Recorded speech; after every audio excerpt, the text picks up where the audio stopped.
I was going to, I still may have to, there's so much information that we have now on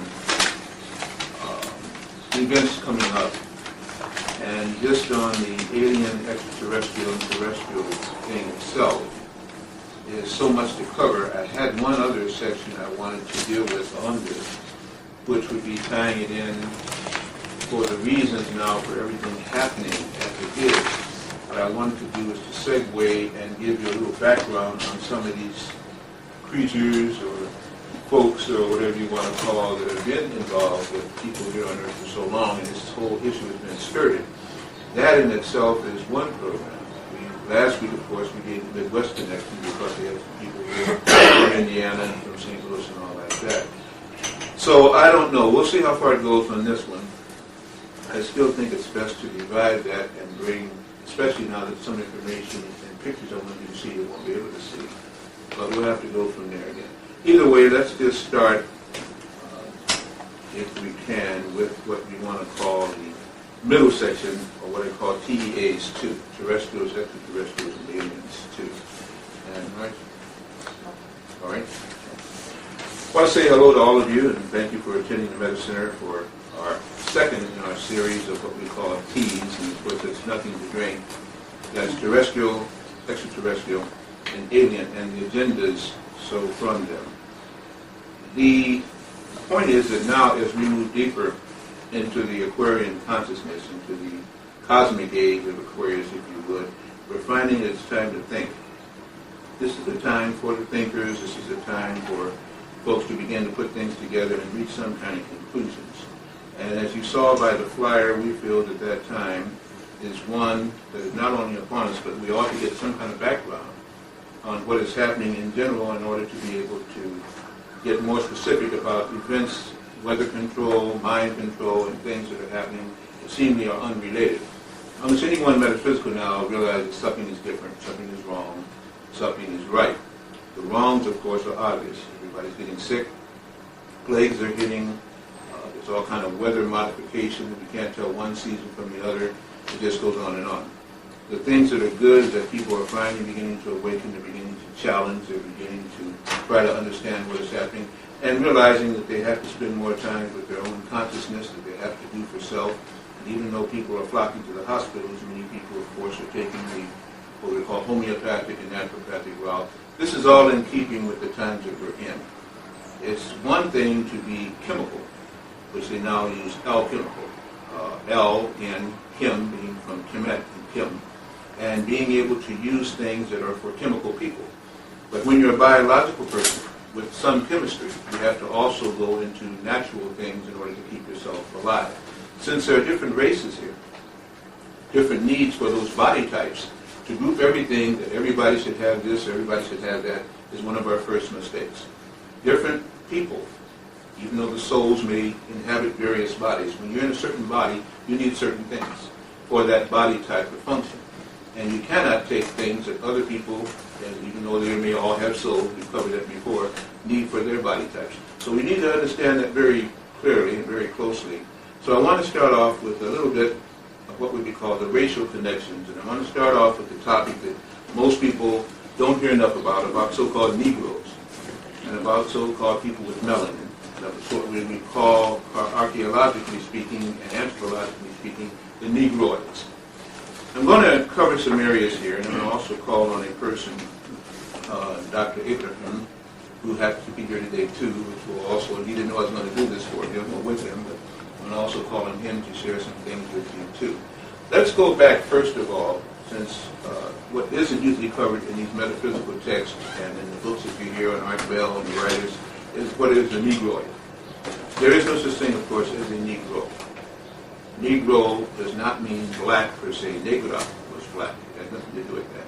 Negroid or Negro comes from a takeoff from the word Necro, N-E-C-R-O. And if you spell that out, N-E-C-R-O, and then you close at the end of the C, you get a G, Negro. Negro is the dead, the unknowing, the lost, the people who do not know who they are. Negro means necrophilia, places of the dead, places of the lost, the city of this and that. It is a made-up word that actually has some context because it means people lost in consciousness. People who are dead on a planet that gives life, dead to whom they don't know and who they do know. When we're looking again at Negroids, and I'll start off with that per se, you're talking about a very ancient people that have one thing in common with lots of other people in the galaxy, seemingly in the cosmos, and that is melanin. Melanin is the key for everything on this planet, and it's the thing that separates racial types and body types now. Melanin is a gift from the gods. Now the point is, when you say gods, what are you talking about? You mean a gift from the Lord, as many Christians would say, or if you're a Buddhist or if you're Islamic, I don't even want to go into that part. But what you're looking at when you say gods, you're talking about people in different dimensions, people much smarter, people around a little bit longer in body types, that have come into certain areas in this universe. Not so much in the cosmos. When you say cosmos, you're talking about the whole conglomeration. But you have almost what is now called 7 different universes, not just one. And in this universe, there's been a domination with people who have come in to practice godship. Now, godship can be either feminine or masculine. Prefer to say God is God, we can say that too. But in many cases, these people are non-sexual. They have come here on what is called the 9th and 10th dimension. They have no physical bodies.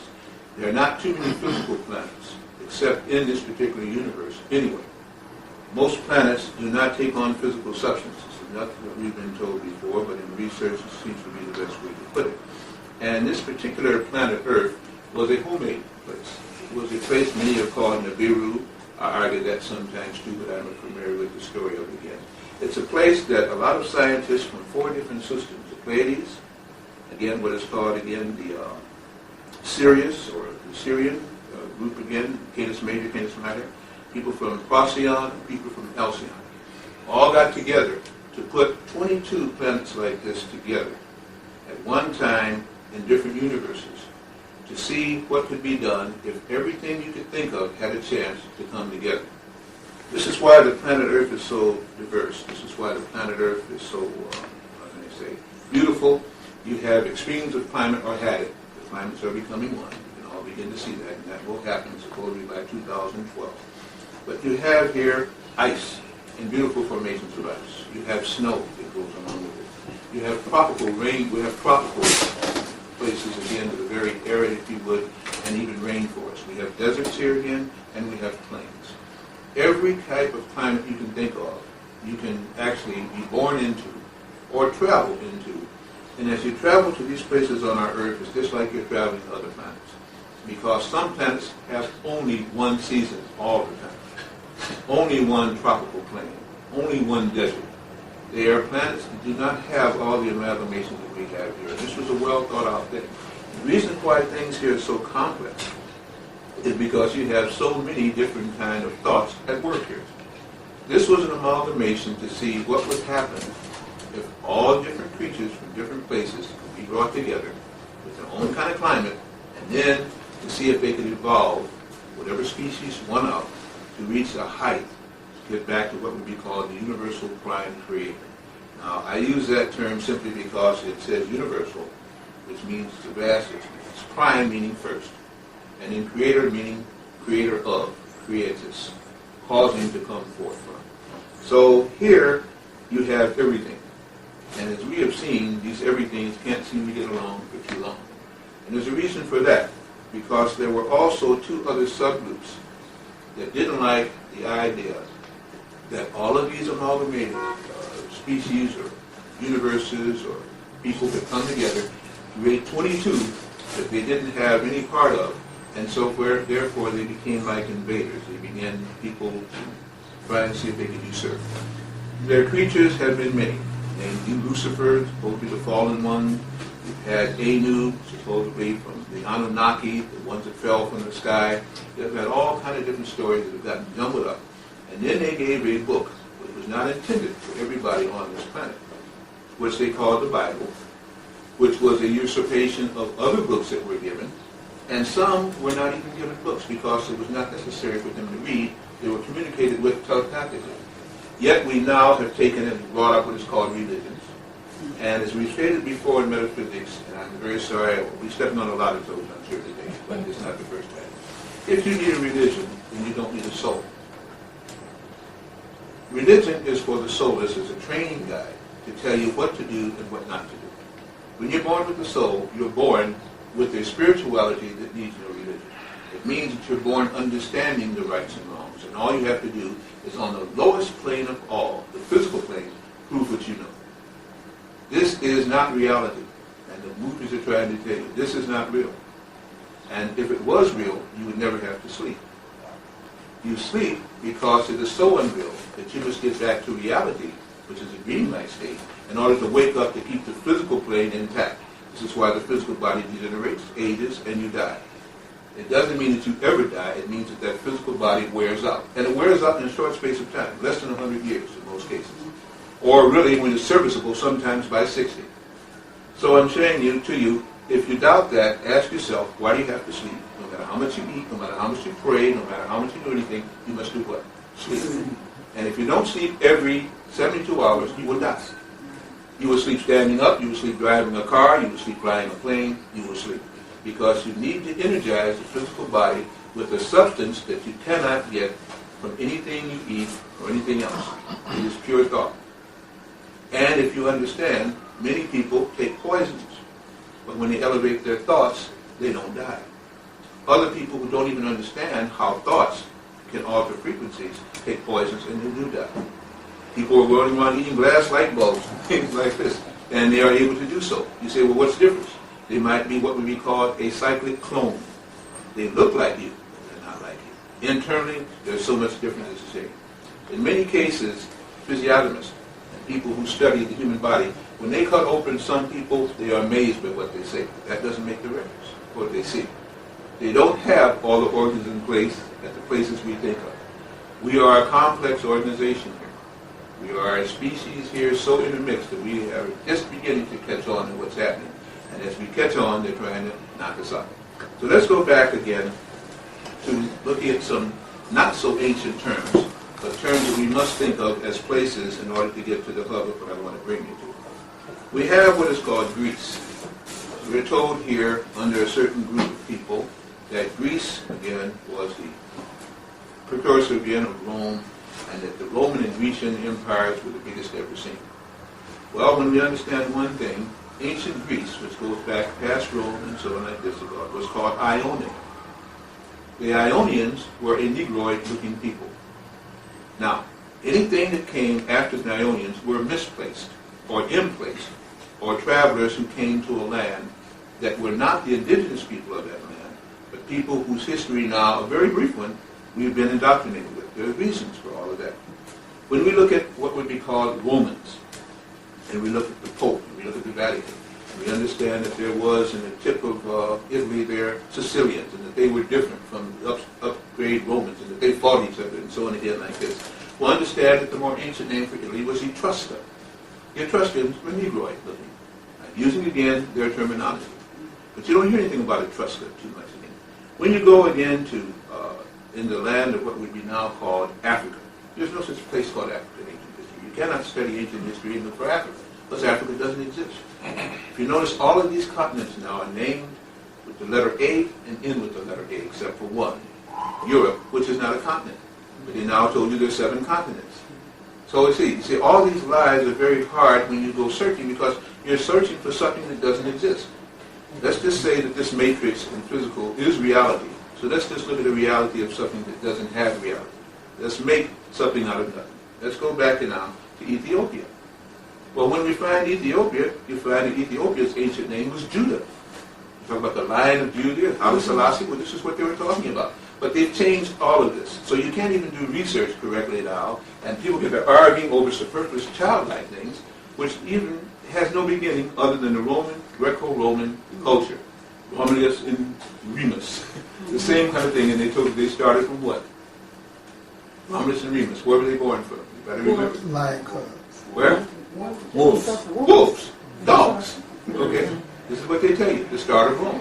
Well, all of these are allegorical. You have to begin to look past this foolishness. Even his story, finally got peaked. They say, well, his story is his story. But if I'm Negroid, my story is a mis-story. Okay? Well, that's exactly what is happening. The terms. You're given the devil. When you spell the devil backwards, what do you get? Life. Life. And when you spell lives backwards, what do you get? Devil. Yeah. It's a backward way of living, which leads you to the devil. When you have to go with books and rather than going into consciousness. So I'm just trying to show you the words are all around. But nobody wants to talk about them. Why? Because you don't get paid well when you do that. You might get assassinated when you do that. Because you're waking up a soul which is so powerful that if it understands what it's in and what it's doing, the whole matrix, as they tried to show you, the whole maze comes falling down. You're the most feared people in the universe, this particular universe. Because the souls that you are in and the bodies that those souls came into got locked into the lowest vibrational rate possible, that of an animal, on a physical planet that had 22, 21 other kind of animals and mixtures and clones and cyborgs and you name it. And I'll go into each of those with you before we start today. There's what is called the Tausatian connection when you're using the word Negroids. They were influenced greatly, if you're in a Negroid type body, by what is called the star-sun system Sirius.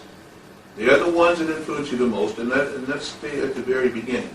They are the highest dimension, 9th or 10th dimension, type of intelligence in this whole part of our universe. Everybody else comes under the Sirius. The Sirius again, and I'll go into that a little bit too to give a background. There is what are called 3 suns in Sirius.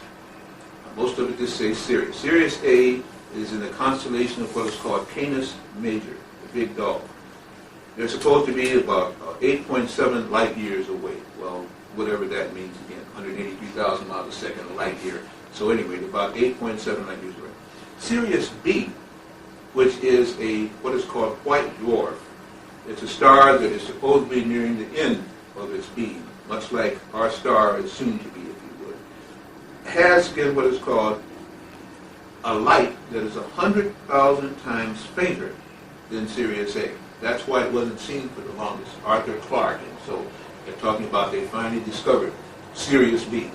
Sirius B is a very faint star, but it is the one that has planets around it. Sirius A has no planets. Sirius A, like Procyon and Alcyon, begins to control sun systems. And there are actually beings that are born on suns and on sun systems. One of the Orientals and the Japanese, and so were the last ones to be born on suns. That's why their eyes are so slatted.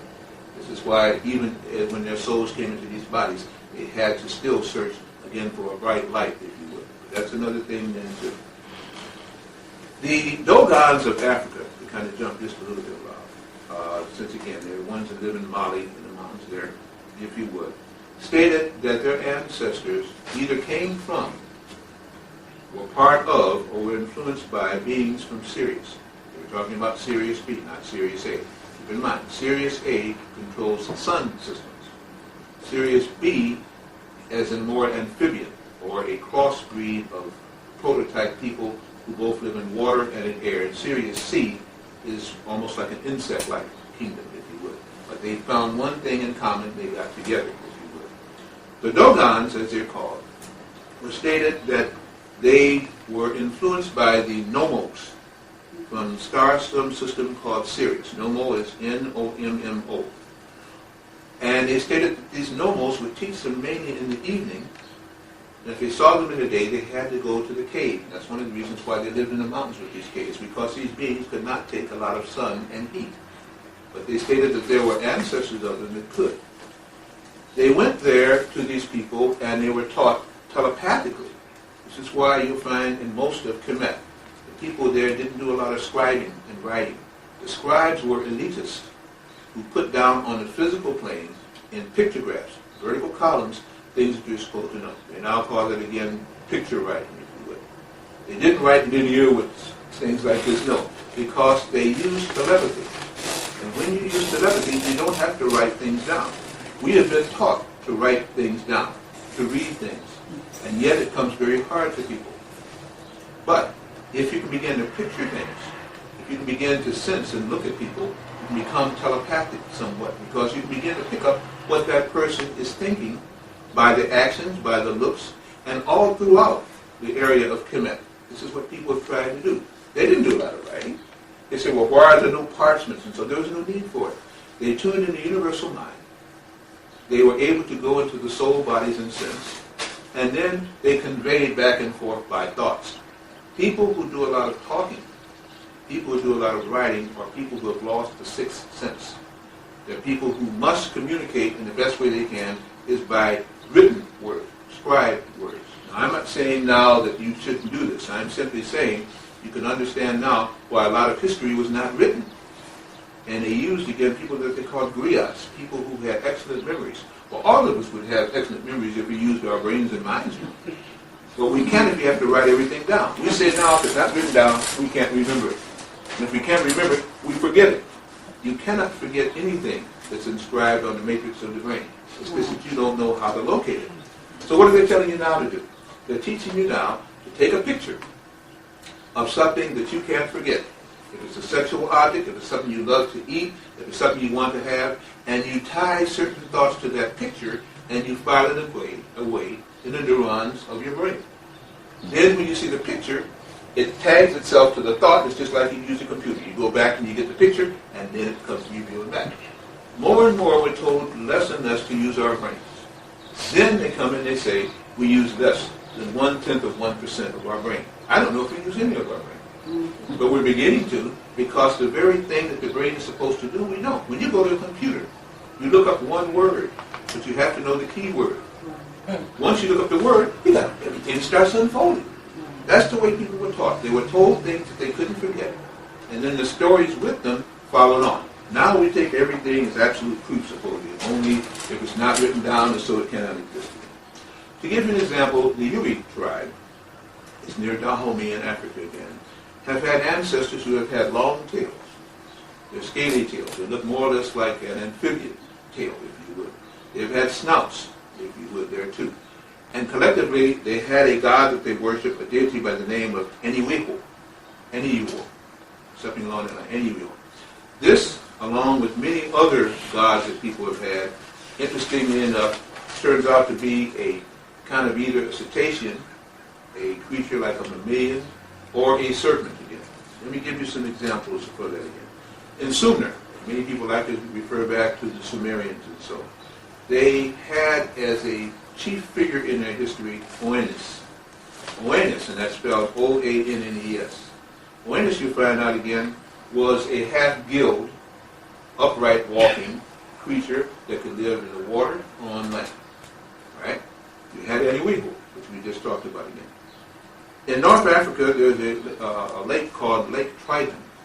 And if you go back, you'll find out that Triton and the creature that came out of Triton, which is named after him, said his name was Triton, was also a gilled person. Upright walking, 7 to 8 feet tall, had gills. Also, again, could speak telepathically, not with the spoken word, and seemingly was very intelligent and influenced the people there in North Africa around Lake Triton. When you go to the Mediterranean area, you go to what is called the Aegean Sea. They have a place in there that's called Nerio. Nerio was, again, a guild-type person, half creature that walked upright again, and influenced the people around that area. Directly in the Mediterranean Sea, you had what is called Artemis. Artemis was a mermaid, a half-fish, half-person who did not come out of the water, but would sit on barks and so, and ships, and boats and talk to the people because she could not walk upright. She actually had still. The lower half of her body was like a fin or a fish. Now, it's interesting that all of these stories come from various parts of that area that is now called the Near East, which of course had been known to us, or should be known to us as Kemet, not our Cuba land and not Africa, Kemet. And understand at one time when these people began to speak, they did not speak in vowels. They spoke in consonants. Yeah? As much as the ancient Hebrew was in consonants. They didn't want to know who the Hebrew people. Understand again, it was not necessary to get linear letters, to get a word, to get sentences and structure and syntax. That's not necessary unless you're using a tongue. And many of the people who taught these people did not have a cleft tongue. They didn't have a solid tongue. The tongue was forked. And if you know, there's still a saying amongst the American native here, the Native American, persons speak with forked tongue, which led to hissing sounds. You couldn't form vowels with the forked tongue. So you either did it telepathically, or you had a whole different language and a whole different set of pictures. They have said one picture, what, worth 1,000 words. Same thing with the brain. When you start to use pictures, you begin to awaken the part of the dormant portion of your brain. When you use letters and words, you can never awaken that, because it takes too many words, with too many letters. One picture, whole sentences, whole things that happen. When you dream, and many people, of course, did not have a lot of conversations in dreams. They had pictures in dreams. Now you're awakening the thought mind. This is why you can go so far and do so much in the dream world, if you will. I want to go to kind of break down and explain, and there seemingly are just thousands of different kinds of races in our cosmos. But I want to deal with just a few. I start off with the chief one, probably the progenitor of all, and that is the Sirian. Sirians are generally, and again we're talking about from Sirius B and Sirius C, not Sirius A. Sirius A rules sun systems.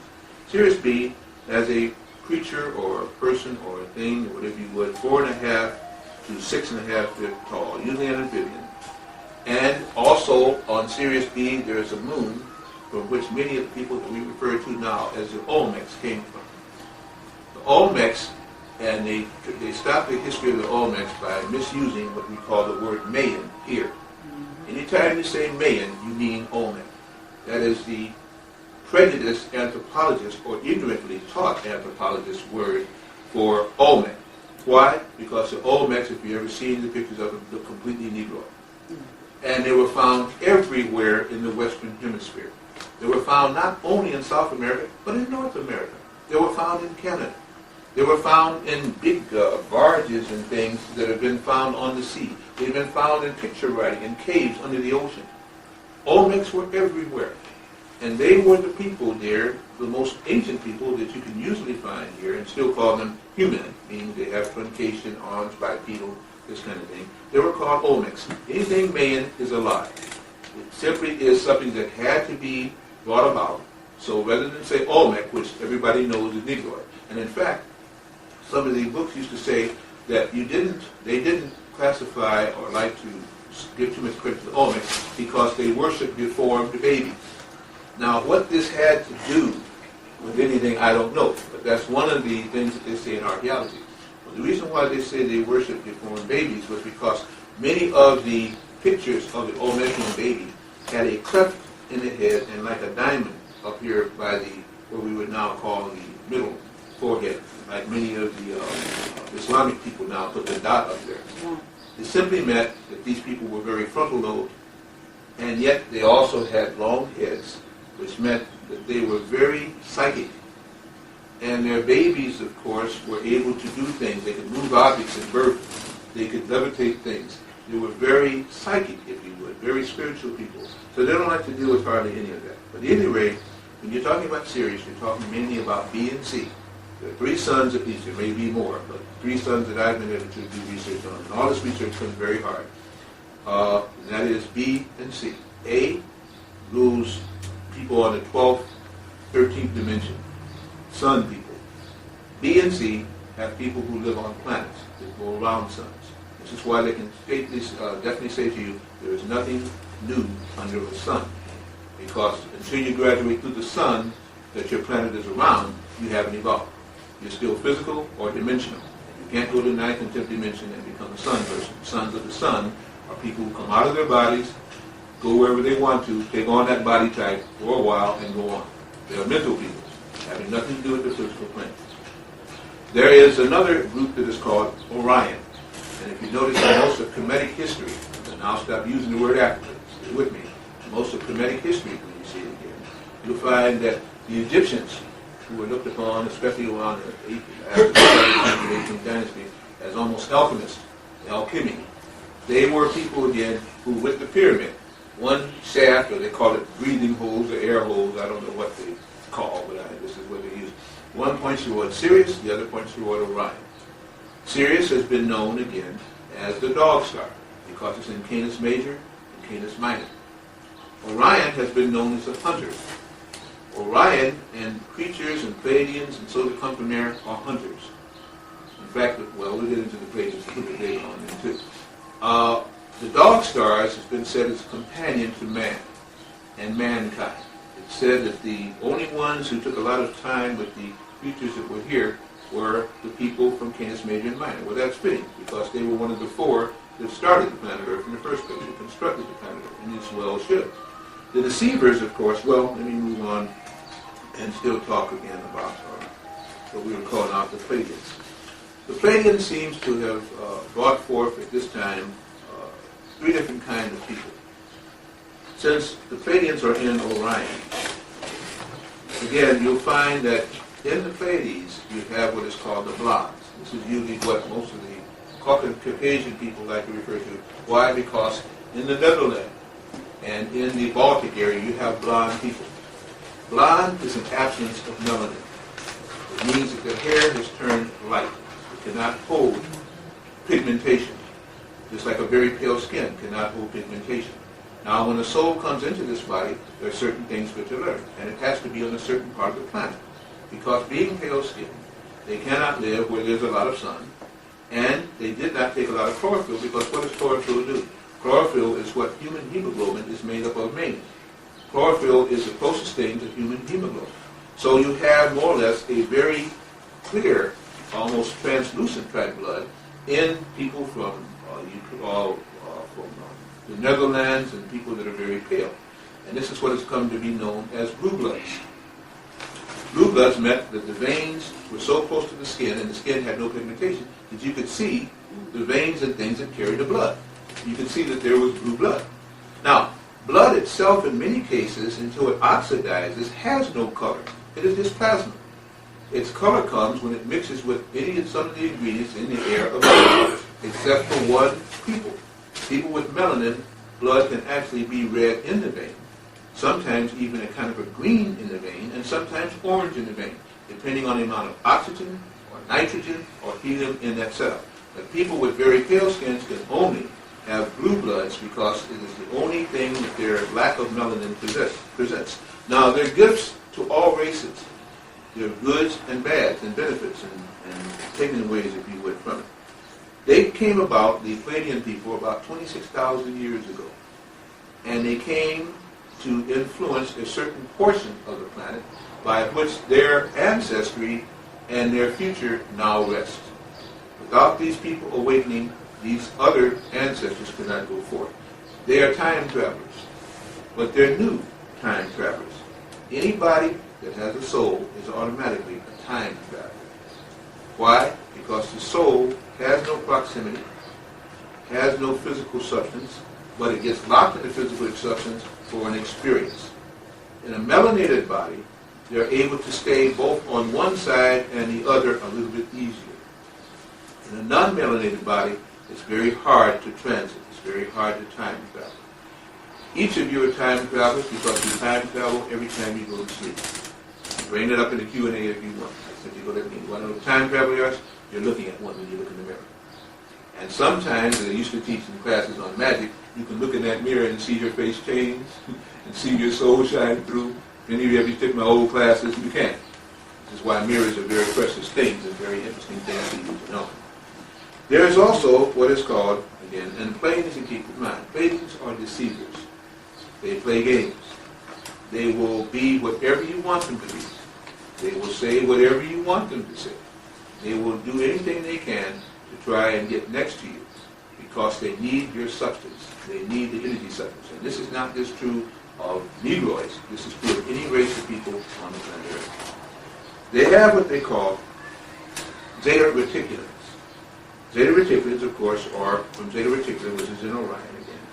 And their structure comes different ways. They've got about 18 different planets in Zeta Reticuli. Part of their group, again, is a 7-8 foot tall gray kind of a person. All you hear about nowadays are the little grays. Well, there's also big grays. The big grays also had hooked noses. The hooked nose grays are the ones that the 13th tribe ran into. And that's where you get the big bulbous noses again, people who now call themselves Jewish, if you will.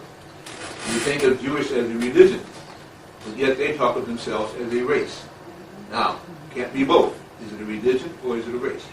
Truth was that one of the so-called tribes, the one that got lost, went into the mountains of the Caucasus.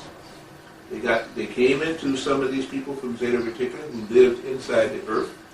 They transformed them, genetically altered them, gave them a certain kind of consciousness where they could go on and report back to them again. And you can always tell the type there now because they had the great big bulbous noses. Much like usually sometimes with the warlocks. It shows this genetic mutation right there, if you understand that. Now, again, what they're going to state when this is why I'm not sure what I'm going to do with this tape or not, I will become a racist. I will become a Jew hater. I can't hate myself because I'm a Semite in this body. So how can I be a hater of that? But what is happening is I'm teaching you metaphysics. Metaphysics transcends historical racial history here and begins to let you understand what races really are on this planet. So understand how I'm giving it. I know it's going to get twisted later. Understand how I'm presenting it. You heard it presented correctly, not how you will hear it a year from now when the tape comes out if I allow it to be released. I just want to put it all together in your own minds so that you can research it, meditate on it, and see if you can find some truths which will explain a lot of things now that are going to get very curious as we go into this new Aquarian age. These people, when they were finally set back on the surface, having been altered, now had a God that they reported back to, which was again a, if you want to call it extraterrestrial, if you would, now taught them, gave them certain symbols and books of magic and sounding devices by which they could report back. Much like we now use what we would call, what do you call these little things? We put the computer, put the chip on now, these little talking devices. Cell phones, okay? Well, they had like cell phones, only they were amulets and things. They could talk into the amulet, contact the person in the underworld, or they could get codes given to them and like this, and they had devices.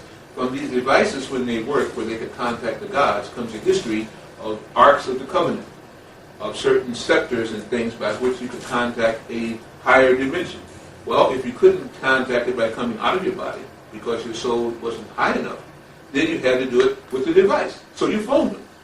The movie, E.T. Phone Home, tries to show you all times. People use different devices to contact the beings that have had the most influence, and they were trained to do this. Because these beings, these gods, if you would, were very covetous. They help make you, they help alter you, they want you to report back to them. It even states in the biblical terms for those, thou shalt have no other God beside me. Well, what other God could there be? Many. And some of them got influenced, and sometimes they said, hey, my God's better than your God. And they had wars over the gods. And even the gods, who were nothing more than advanced beings, advanced to us from other planets, who warred and fought over the creations of Earth, who warred and fought over the Earth itself.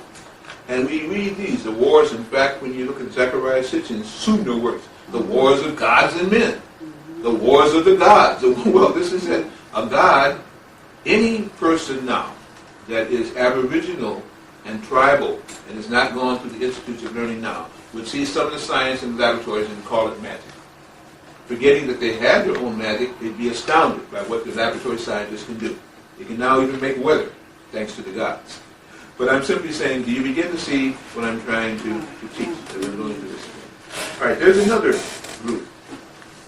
The little grays, of course, are a subspecies of the big hook-nosed grays. The grays are like a genetically altered, radiation-prone being that seems to be throughout the galaxy. When certain races fall low enough due to radiation, they become like the little grays. Pale, cannot hold anything, cannot eat anything, have no digestive organ, and yet they are not godlike enough to be able to float around outside of their bodies with souls. These are the things that created from atomic wars, from radiation poisonings and all like this. The little grays, if you would. The prototype, the hook-nosed grays, actually had sex organs. The little grays have no sex organ, internally only. The big ones, again, could actually breathe and could adapt to different atmospheres. The little ones can't. They have to be mutated. And in many cases, they're actually what you would call not only clones, but artificials. Things that have been made in laboratories by other species to do their little biddings like little robots and so on like that. There are people that are called the Iargans, I-A-R-G-A-N-S. Iarga, the planet Iarga, is from one of the suns in Alpha Centauri. They're usually very benign. They look more or less like you would call a horse. Closest way I can explain it now, they look like an up. Now all of these are bipedal. They're upright walking horses. Beautiful shaped, very psychic. They use craft, and they have come here from time to time. They were interested, of course, in the equestrian species, because the equestrian species looked a lot like them. That's another one that from time to time was here. People said that they saw horse-looking creatures, so you laugh. There are so many creatures and so many intelligences in this universe, I would laugh at nothing. In fact, all I do is look in amazement when people think that the Earth will rotate, everything around it rotates around the Earth, and then nothing else exists, and no other intelligent life can exist anywhere. There are what they call Aquarians. Aquarians. They're from what is called Andromeda, from one of the suns in Andromeda. They are generally referred to as screeds by many. They're upright walking insects, if you will. Some 10 and 12 foot tall. These screeds, if you would, in many cases, their highest species is pure gold. It says gold luminescence around it. Its skin and scales or organs and thorax and so are golds. And they, again, are very telepathic, can communicate with the insect kingdom, can communicate with higher kingdoms and all too, and they are like the rulers or the gods of the insect kingdom. Again, they're called Aquarians. They're what they call Iridians. Iridians, again. These were many of the things that we now call the Anunnaki, the ones that were miners and used gases and petroleum. What they did was to convert some of the earth elements into a gas that was needed for their spaceships, and then later on needed for some of the breathing apparatus that they had.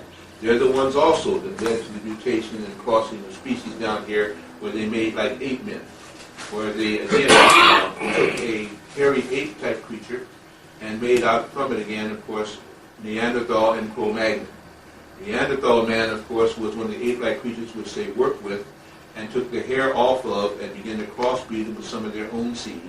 Their own women were very small. They had a male and female with external organs, but they could not do the mining and stuff. And if you read some of Zechariah Sitchin's books, I think his interpretation of that is correct. At least I agree with that part. But they were not the only ones that did this.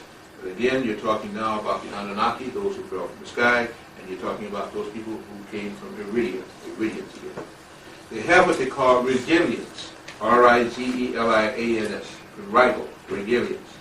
They have both blondes there, they have grays there, and they have a type of a cat creature, if you would. Many of the stories about the cat goddesses, and so are people who came from the planets or the suns there in Regalia, if you would. Many of the Orientals had a stay in body type on Regalia, but they also had a stay on a planet inside of Mercury, which orbits the sun. Now, they tell you again, of course, that gets really way off because they tell you that there are 9 planets in our solar system. Supposedly there are 12 planets in this system. One is an intermercular one is outside the orbit of Pluto, and there are others. They have various names. I won't even try to bother to go into that for right now. But in any case, it means that a lot of the stuff, or so-called history or physics and the astronomy we taught, is based on science that is kind of shaky. They make any altered science, especially metaphysical science, they say is shaky. But if you go back again to the science that they study, which is called astronomy, you found that it spins off of what? Astrology. There was no astronomer before there was an astrologer. And then once they begin to classify, and they begin to be taught by some of these people from other places, then they begin to expand their consciousness and try to understand the universe, but the universe in a very unbeautiful way, a way that they created based on aliens influencing them, and now they call it an exact science, and they now say astrology is not a science. It's interesting that even though they call astrology a non-science, in many cases astrology does have its pitfalls, because that's been also bastardized.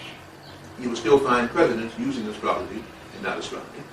You will find advisors, Vizars, this is where we get a word advisor, Vizar, Imhotep, and so used astrology, not astronomy, because they had to understand the energy that came from the stars, not the stars themselves. Because the energy is what the creatures, if intelligent, rose to get to Earth, used as mental projection to get to Earth. So if you didn't understand that, you couldn't understand what was perturbating on what particular planet or what particular star sun system. This is why it was very important, because they understood that energy fields, electromagnetic fields, were the important things, not the physical, geological things called a planet. The stars always influence the planets. The planets do not influence the stars per se, unless they group together, if you will. There's another group called the Caucasians. They're generally 6 foot to 6.5 foot tall. They come in like an orange color, if you would. Now, there are a lot of planets in the system of Clausius, but the particular one that I did research on was the 4th planet around the star Procyon. It's a binary star-sun system also, so it means again that its influence is double the influence of any single one like we have, a unary system. A binary system always excels a unary system because the suns double themselves and constantly get more affinity and they last much longer, if you would. They're generally about 11.4 light years around. The suns there are yellow and yellowish white, and many of the creatures there are yellowish and yellowish white. The main form was an orange. The orange, of course, looked more or less like a cross between a cat and a crocodile. I don't know how best to explain it. But again, you must understand the body types like you see in Star Trek and all of Star Wars. So many body types you couldn't even begin to explain it. When I get to the end of all this to show you what they've also made since they came here, you really see what I'm talking about, body types. Forget the body. We had too much emphasis on the physical body here, which we stay in for only 100 years at the most, and think we've really done something. It's not the body type. It is the consciousness behind the body type. That's why they say if you look in the eyes and the eyes are dull, you have no soul in there. You look in the eyes and the eyes sparkle, whether it's a dog or a cat, whatever, it shows that you have intelligence, you have the light from the universal creator shining behind it. In many cases now, we can already see many of the creatures of Earth, the pets of Earth, are outstanding the people in consciousness and spirituality. They are more benevolent, more understanding, and more telepathic than we are. Now, always talk with me before you laugh. You never see dogs walking around barking at each other unless they're fixing a fight. Dogs sit and look at each other. I've had them for a long time, and then they go and they do. They've already telepathically communicated. They try to telepathically communicate with us. We're too dumb to understand that unless you're a pet lover. Cats do the same thing. In fact, they just look away. They've given up on us a long time. They spend half their time seeing what we have to go to sleep to see and then deny that it ever happened. They see the shadow people and the shadow worlds. They understand dimensions, and their eyes will adjust to the dimensional frequency so they can see it. Our eyes can't adjust anymore like that. And like with me, with the glasses wearing, because at one time I could see interdimensionally. My mother didn't understand that, so the consequence I had to get glasses so I could see. When I got glasses, I couldn't see anymore. Anything. Then I have to get myopia, so occasionally, as I told you, I was back there, it got me so bad I was supposed to go blind. But what happened was, I saw without seeing through the eyes. And what do these things do here? They test your eyes. You cannot test your eyes. You have to test the light frequency or radiation energy on the optic thalamus nerve in order to understand what you're able to see. So when you're born with a psychic gift, they correct it. When they correct it, you have no psychic gift. They've been correcting everything here on this planet. Through the foods that you eat, through the ways that you're taught, everything to stop you from being dimensional. To stop you from being a time traveler. Then you go and you study how to build a time machine when you were born, a time machine. Again, I guess I'm losing something. When we move on to the race of people called Caucasians, if you would, which we now say white people. Again, you're talking about people from the Caucasus. Understand again, that's a big joke. I will start with just plain basic history. In 1705, the anthropologist Blumenbach had a group of skulls that he found on the dig, financed by very rich white people, if you would. And he looked at the most beautiful skulls that he had there, and as he was writing his notes and things, which they have to do to show the person how you spent their money and why you spend so much time. You have to get an accounting for the time you spend for the research project you did. He saw one particular skull that seemed wonderfully convoluted. It was very smooth, had a nice frontal lobe, a nice shape, and it says from the Mount Caucasus in the Georgia Asiatic Russia. Based on that, he formed the word Caucasus and Caucasoid, and that the skull must have been, since his people were so rich and he had seen so many people that were supposed to be aboriginally poor in consciousness and in money, he said, this must be the way my people's skull must look. So he said, since it was found in Georgia Asiatic Russia, which normally should have been Mongoloid, or Mongolian if you would, he stated again that these were the people of the Caucasus and formed the word Caucasian. So, now we say Caucasian means white. This is all stupid. It's all foolishness. It's lucid. I mean, what am I trying to say? Anyway, it's Arbitrary. arbitrary, it's an argument word, but again, it's just ridiculous. It's the best thing I can say. That skull could have been of an ape. That skull could have been of an alien. That skull could have been on what? Extraterrestrial. He didn't know what the skull from. All he knew it was from a dig site in the Caucasus Range on Georgia Mount in Asiatic Russia. And when he brought it down, he said, it must be the way my skull, my people look. We adapted that, and that's real scientific. Very scientific. So we get a whole race of people called Caucasoids. But the Scandinavian, Netherlandic, Baltic type person that you're talking about is a people generally influenced by the Pleiadians, new to Earth, very much so. Some were cast up out of what is called the inner Earth, and that's where I'm going to get into when we go into the Giza Plateau mysteries. That'll be near the end of this too. But these are people that came from the inner Earth, people that were altered, genetically mutated by Pleiadians, and by people, and also those of the Anunnaki, people that were crossed again with apes, if you would, and hybridated, and a people again who had a very hard time adapting. But since they had one form of their race, which they now call Jewish people, who had come into the higher gods in the inner world and were given books and a way to phone home all the time, they now were led by these people, and when these people, although they looked somewhat like them, because they had the pale skin without the melanin, they were the same race, if you want to call it that, but they were of a different authority. They had a different god. And so they have had conflicts with one of their own, if you would, for a long time. The Pleiadians are the ones that most had influence upon these people over the last 26,000 years. The ones before that time were killed off in floods, the actual people there. And if you go back, and again, if you say, well, this is really way out, you go back to the beginnings of any of the continents here, and you go back to any of the races on this planet Earth, you don't have to go back really, but roughly around 5,000 years BC, and in many cases, 500 years BC. And you will find only one race of people living on the surface of Earth. One race, Negritos, little black dwarfs. And that, whether you're going into what they would call now, what would be called the Mongolian society, the Mongoloids, the people again who they now call Orientals. Orientals and Orientalis is much different from the word Mongoloid.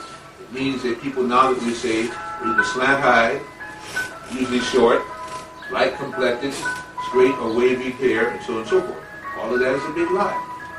The people, both the Chinese and the Japanese in many cases, worship Buddha. You find no straight-haired Buddha. All Buddhas look like Olmecs. When they came here and were cast out of the inner earth, and when they came from the inner Mercury place, they found these ruling Olmecs all over the place, and they worshipped them. They had babies with them by them. And I'll go back to another fundamental truth, which is going to sound very strange to you. The Huangpu Valley in China is one of the areas where you had your original so-called Asiatic, Oriental. They were Negritos, little black dwarfs, who intermixtured with some of these other people and brought you these other races. When they say Japanese, they came from the Ryukyu Islands off the coast of Japan. They refer to them as Ainus, and anytime they do this, start your research. When you start looking at the encyclopedia, so they refer to them as white from the Ainu Ryukyu Islands. Anytime they say they're white, start looking, because you don't start off your sentence saying this is a white person. You start off your sentence saying the origin of these people, where they came from, and then maybe what they look like. The Ainus were not white. The Ainus were from the Ryukyu Islands. They were Negritos, which means, again, they had melanin, they were short, they were dwarf. The people there are still very short. They're just beginning to get tall now when they've intermixed with Caucasoids. Again, with the people, again, who have a different bloodline and so on like that. And to prove to you again, they still worship Buddha. And if you notice, I have outside in the courtyard when you come in there, the statue of Buddha. Now, I've lost me some friends around here, because they think I guess I'm a Buddhist. It must mean, I'm not a Buddhist. I like that. It was here when I got it. And the Creator blessed me with this place, because they didn't want me to have it. So I left intact with his magic. Until I can do better magic, why disturb a setting? And I nothing against Buddha. He looks more like me than Christ. So consequently, what can I say? Well, he does. Yeah. Okay? And I'm a mixture already. But I'm just saying, I'm a mixture in mind and body, but he still comes closer. What can I tell you? So I got nothing against Buddha. My whole point is, we have to get back past the races of man, because we've been erroneously taught who and how the origin of man came. They have stated to you, man and mankind. And they mean exactly what they say. Man came from womb man, or wombless man. Okay? Womb man, on the race of man, was one who could bear young through gestation, and they were born live, not in eggs. Certain people, reptilian people, fish people, do not bear their young. They come through eggs and hatch. Womb man comes after a gestation period in which he goes through the transformation of all of the genetics that were behind him. That's why at one time they looked like a tadpole, because they were at one time from the tadpole people. But when you get up to this rank, in this vibration, you must be born whole. And you go through the other gestation period while in the womb. And only the female, as they call it, Fey Mani, little Fey. That's what female means, Fey Mina, minus Fey. So it shows you that's a disreputable word when you use feminine. Fey Mani, one minus Fey. What it should be would be Fey having faith, not minus. Because in having such faith, the womb could become like a little sun.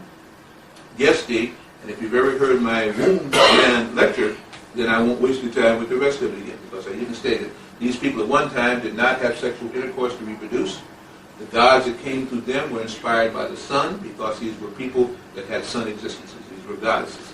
This is why now a lot of women are having a lot of problems, because our sun is now becoming magnetic, which is meaning a lot of system things are going to begin to grow in the breast and in the womb and in the bosom and the uterus, because it's being stimulated, where a womb man tries to go back to what she was before. You understand when to take in the sun and how to adjust the fluids with that, these little growths won't start. Because it was when womb man was atypical, can produce asexually. That's a whole way out again. Got the tapes right over there if you want to go more into that.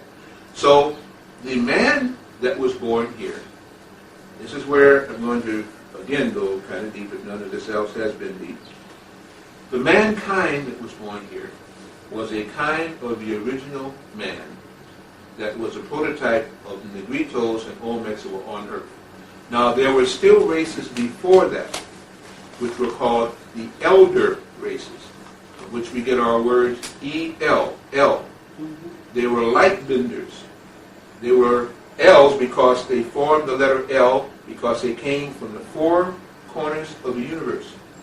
And they met here on these like 21 other planets like this. And they got together in a society to form other beings. And they brought 90 degrees of thought with them. 90 degrees each one, combining their thought to get what is now called the cross. And the center of the cross was mankind. A new kind of being bringing the best of all that they hoped that they could to see if there could be now some kind of creature that could bring in the best of CBS, the best of all the worlds, them on one world, and evolve into a higher creature, as they were very proud of their works and so on. The L's, and this is why you will find, I think it's something like 500 different prefixes in the English and American languages that prefix with EL. And they all mean the same kind of thing. Elders, higher ranks, lords, gods, El this, El that. They were the elders. And of course, again, you can contact the elders in your dreams, you can contact the elders in your walking days, whichever way you will. I think so much for the racial archaeological connections, and so I want to get into what of the mankind's and creatures and creators that are around here again. Let's just deal with areas that we can best understand. In the United States, there are at least close to 24 different areas by which you can go to what is called the let's call it the inner world. Some will call it the underworld. I have a whole tape on the underworld. In the inner world, there are cities, usually on about, there are 7 different areas, 7 different rounds or so, each one going deeper and deeper. On about the third one down is where you have a lot of creatures that are still living in cities down there. There's been all kind of stories about it, tokens, Middle-earth, the trolls and the goblins, the D-Rolls and the T-Rolls, all kind of names they have. I have it classified on the table. have been here for centuries. They were descendants of the original elves, the elders, in which the elders fled this particular solar system because the sun supernova became a very high radiation point, which means that even the gods can do, and began to stunt all life forms on the planets that carried life there. So they had to go into the ground, these fallen ones, what they call the abandonments, the Deros, the abandoned Deros, the inner earth people who were abandoned by the gods and who were left here with more powers than the mankind who developed on the surface, but yet they had to stay inside the earth, never to be known. Inside the earth is where many of the races of man have been cast out of. This is what is called the inner world, referred to now as underworld. Hell has been referred to only in the Hebrew, in the Torah, and in the Bible, simply because it meant hell was in the inner world, which now has been called the underworld. Hell was put into the Bible by the abbot Odilio in the 13th century. The abbot Odilio was told that through the Hell's Port, the gateway to the Pillars of Hercules, on an island called Patmos, that he could hear the moans and the groans of the descendants in the Hellias, in the underworld.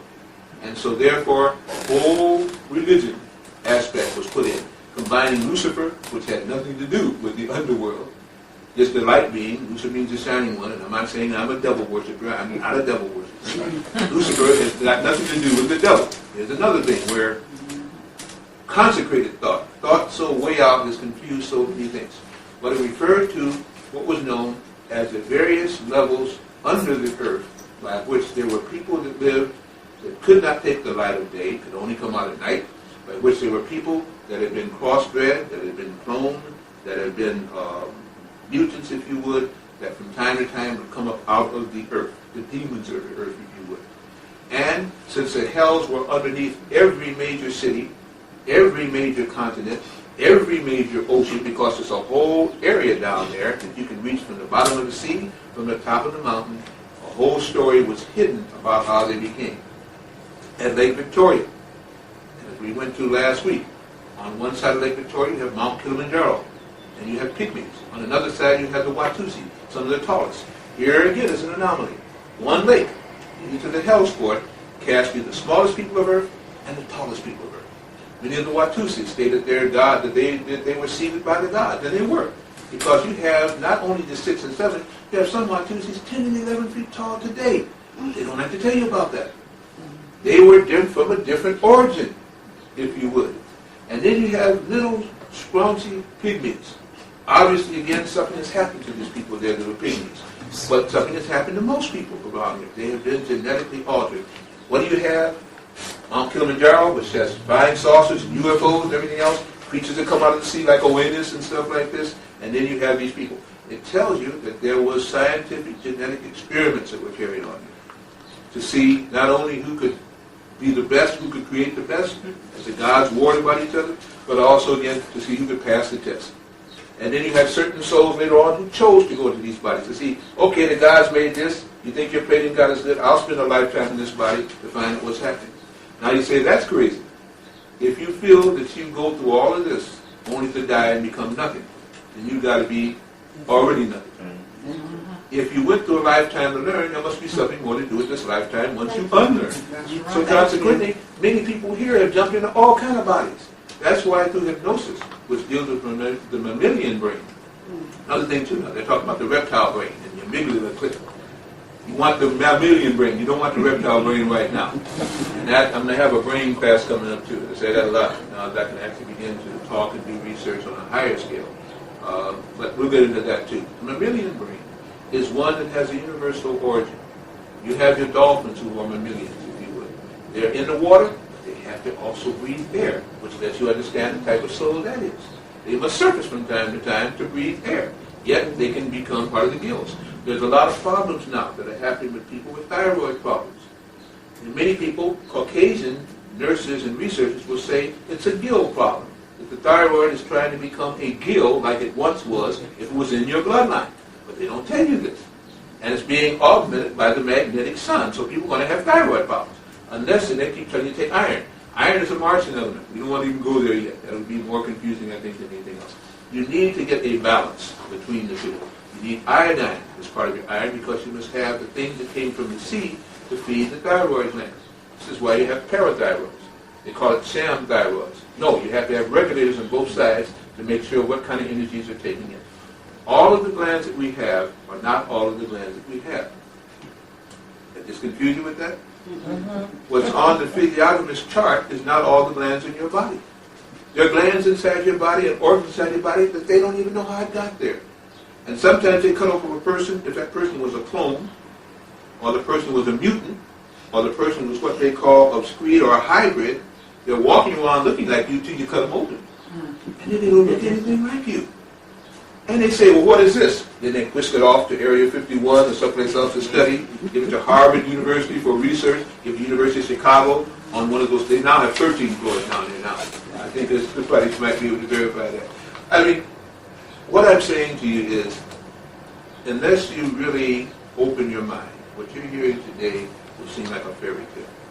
But if you keep your mind open, you will find just enough of one part that maybe you know, or all the parts that maybe you know, which will begin to strike bells and ring gongs with you, because it gives you explanation for things that you have not had explanation for before, simply because you were never told the truth before. In the first place, many of mankind did not know the truth.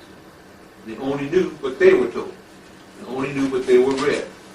Many of mankind, the best of them, they killed off, because they killed off their scholars and attacked their priests because they were ignorant. So how can you get an ignorant person now who writes books and tells you how to interpret a book? Think about it. They state that when the Greeks came in to, where was it again? To parts of Africa. Alexander the Greek. Now, why is every time you say Alexander, you have to say the Great? His mother didn't call him Alexander the Great. The scholars called him Alexander the Great.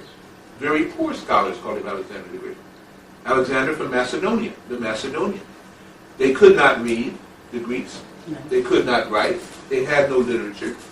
They could kill very well, and they were like animals, and they wore the skins of animals and the heads of animals, with blood dripped on them, and they stank. And when they came into there, they were then the persons now supposed to start the Parthenon, they started all kind of Greek literature. How could they couldn't read, they couldn't write. And they were not very psychic, except with animals. Right? So if you read that whole story, you'll find that the Alexandria Museum and Library was really the own library from the Anu, or Onu, which was an ancient library that the extraterrestrials had set up here. They call it Alexandria. How could they build and put books into it if they could not read and write? It was called the Library at On from Uranus and from Anu, the ancient extraterrestrials and scholars that came here and built these temples where people could go in there and be worked on, scales and feathers cut off, could be again mentally put to sleep and try to impregnate their mind with higher thoughts. This is why they had these temples. The Parthenon was from Parthenogenesis, which meant that when the people here didn't need to mate like an animal would. That's why the menses is based on animal life. The menses are followed by animals. And it is a part of the animal that is still in the species here.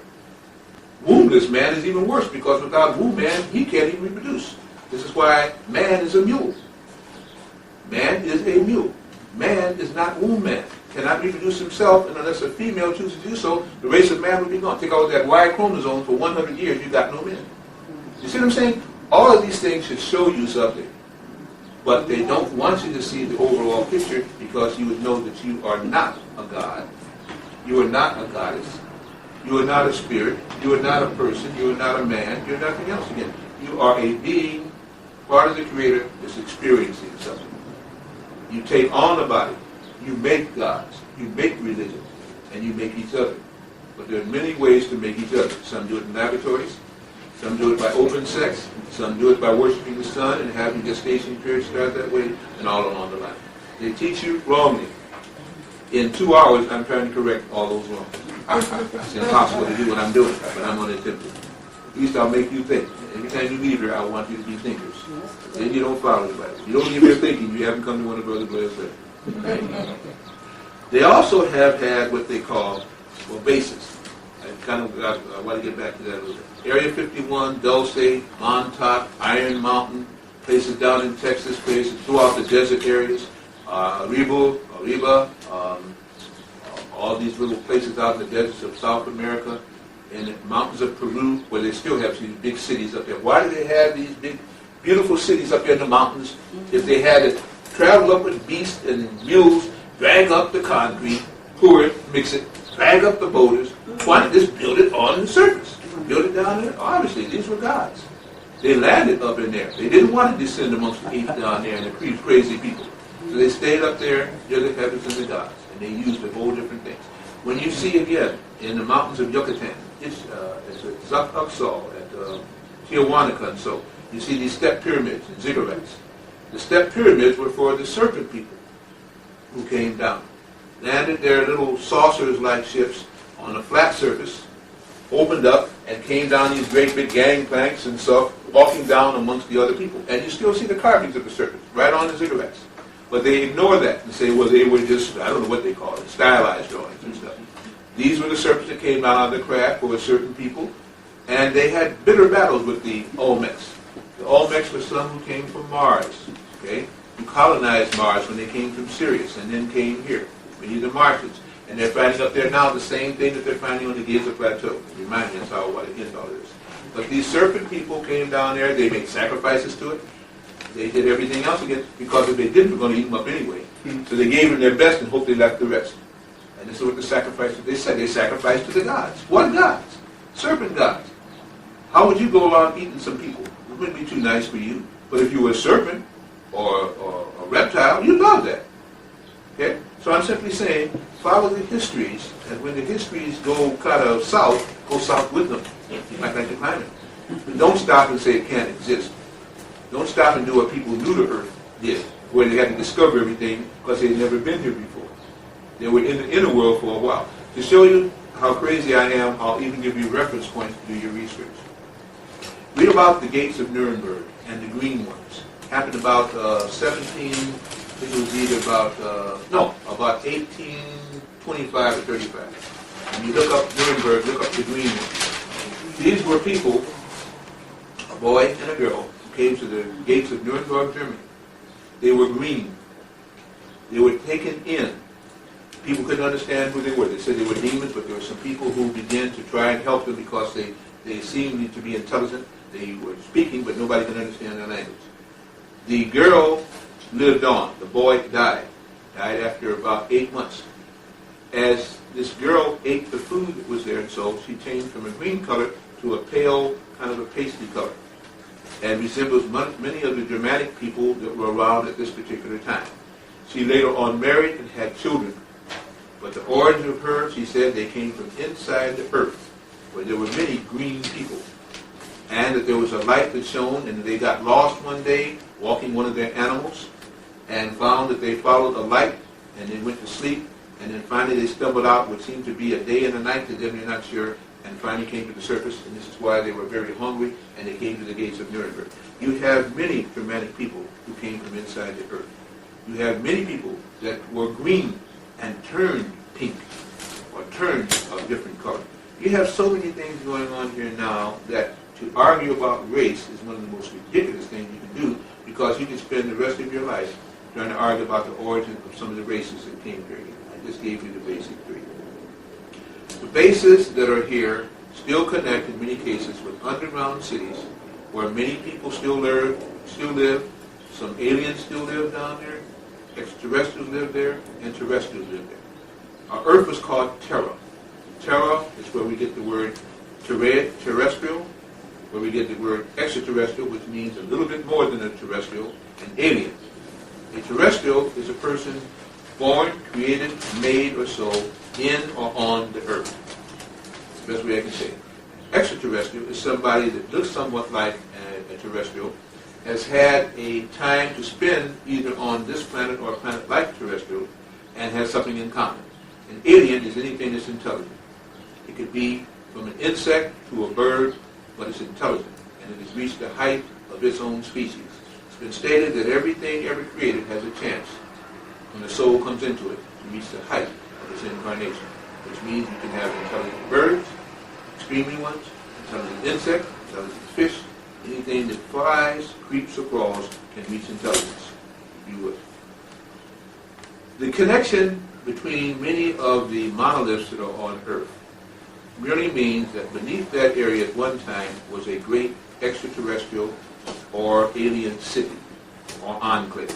It was a marker by which incoming ships and incoming people could tell who was where. Okay? Usually, on that area, you will find spawn a type of a creature, mankind, where this interterrestrial civilization put on the surface, sent out from the garden and the earth, a certain kind of mankind to watch them, to feed them, to work with them, to give them religion, to talk with them, and see how that species went. And this is why they were isolated, why you had so many different kinds. The markers are these great big granite monoliths, which are really loudspeakers, which are really like energy gatherers from the surface that can take in rays and convert it down to the inner city crystals and things down there, and you have whole crystalline places, if you would.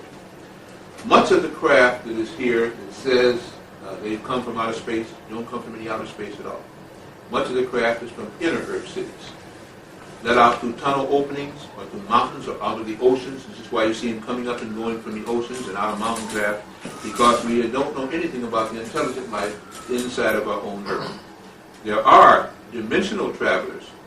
This is the one that seem to fade in and out and so, who have come from interstellar space and interdimensional space that may come from out of our solar system. In our solar system, there are also creatures that immediately go back and forth and have come from our Earth and other places to habitat some of these other planets.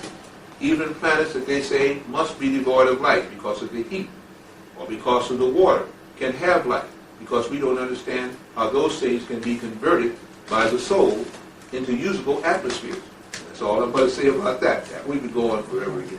They cannot tell you what planet can have life or not have life because they don't have enough intelligence to understand adaptation and interdimension and frequency. What is hot can be cold. To show us that, there are people under hypnosis that you can put something boiling hot on their skin. They will feel this cold and the skin will not blister. But these are usually people who are hybrids. Different, you see. We think everybody that looks like us or looks like them or looks like they are they. They can be clones, they can be hybrids, they can be mutants, and because they have the veneer inside of the body, like the movie Invasion of the Body Snatchers, we think that they're all alike. They're not all alike. And you don't know what you got. And certain medicines are for some people, certain herbs are for some people, certain foods are for some people. There's some people that don't even eat food that we know of. They take pills, they go for their shots, and they get electrocuted. I call it electrocuted because they have to receive radiation treatments. Notice how all of your presidents, notice now even with Art Bell, how he must take vacations off and on now. Art Bell said one word when he came back, and they gave him 500 different affiliates. You don't give that to somebody that's out of control. You make sure to control it. He stated when he came back, or during his time of his interim, he had gone underneath the Denver airport, and he had seen things that no one has seen, he knows of, while he was down there. He said that when he came back his first week. I listen to what people say.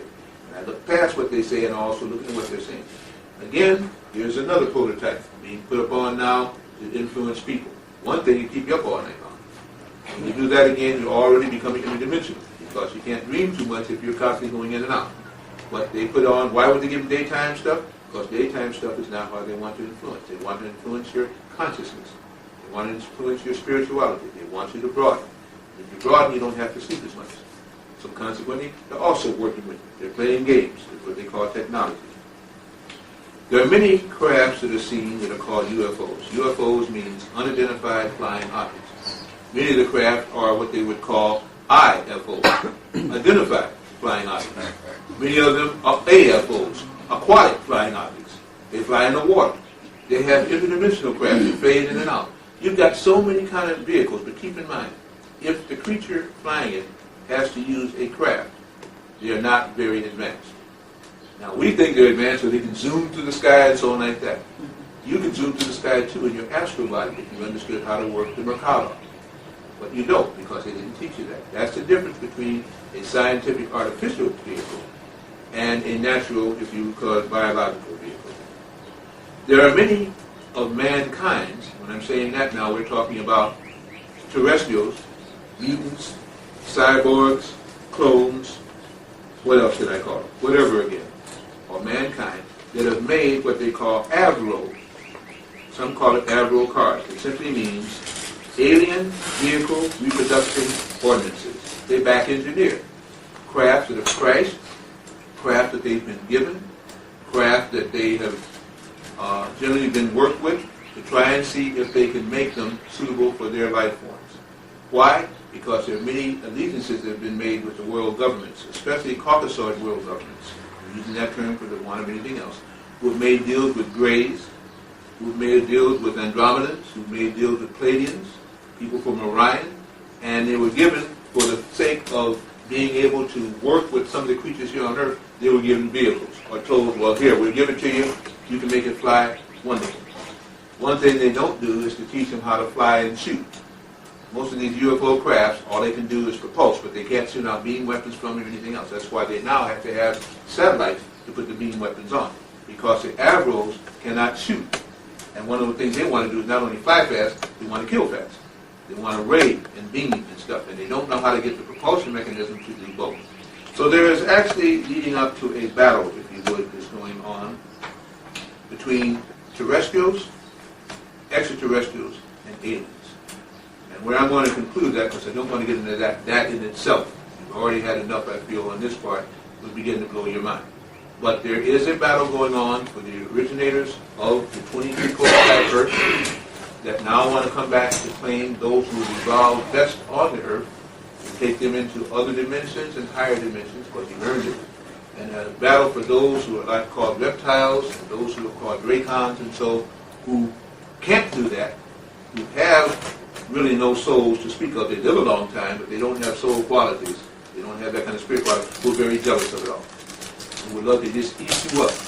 What is happening with many of the Greys and what they call the cattle mutilations, because you have so many incoming aliens that need substance and food that they're eating the cattle up. So they have to hide the cattle from you, telling you now that there's a mad cow disease, telling you the cattle mutilations is something else, because they're eating them up. And they need them. They're taking them back to their home planet, because of the sun in our area now is causing them to die out on their own planets, causing them to now be pushed further away from us. You see, there's a lot of things going on. So they're using the cattle, telling you the cattle are no good, so they need the cattle. And you won't think anything of it. Half the cattle being destroyed aren't. When they're being destroyed, they're being melted down, if you would, just like we melt down for glue and stuff like this, and they're rubbing it on their bodies, and they're taking it away. And when they go out of cattle, you're next. So I'm simply saying you're having also disappearing people. Be glad they're taking the cattle.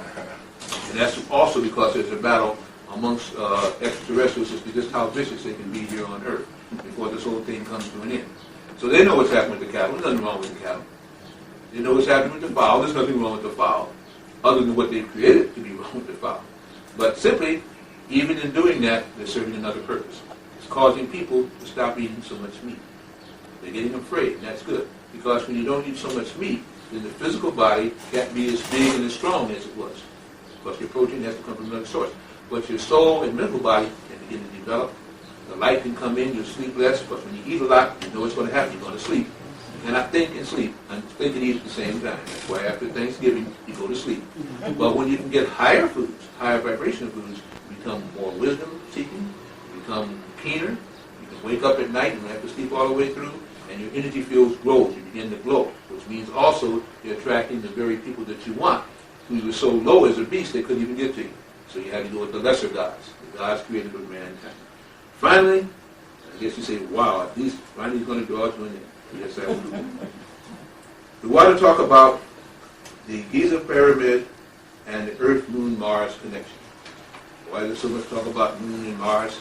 And a very interesting thing that happened recently when the United States, in an overflight, was attacked supposedly by a Japanese, Chinese fighter pilot, and he crashed into it and they fell. That's a long story. That's been going on for 2 or 3 years now. They've had near buzzers, probably had some other things, but this one got out.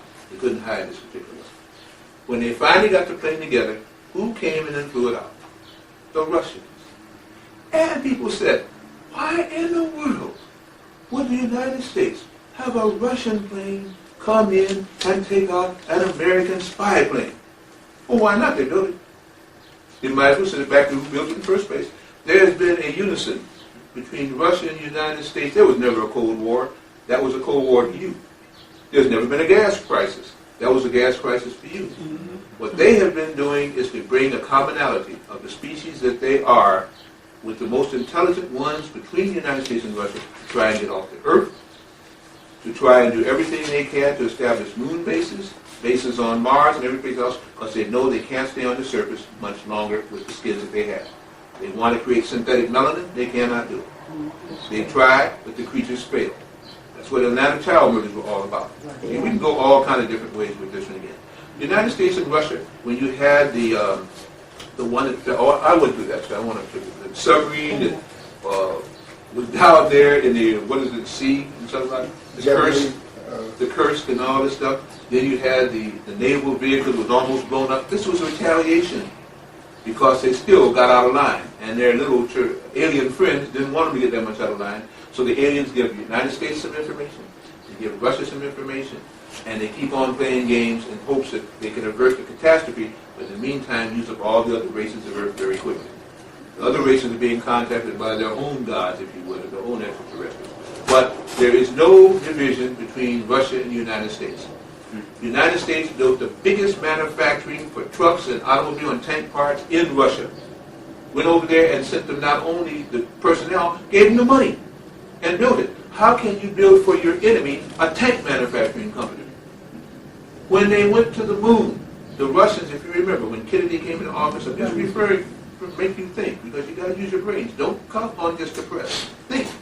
1960, when Kennedy came into power, what did they do? They wanted to beat the Russians to the moon.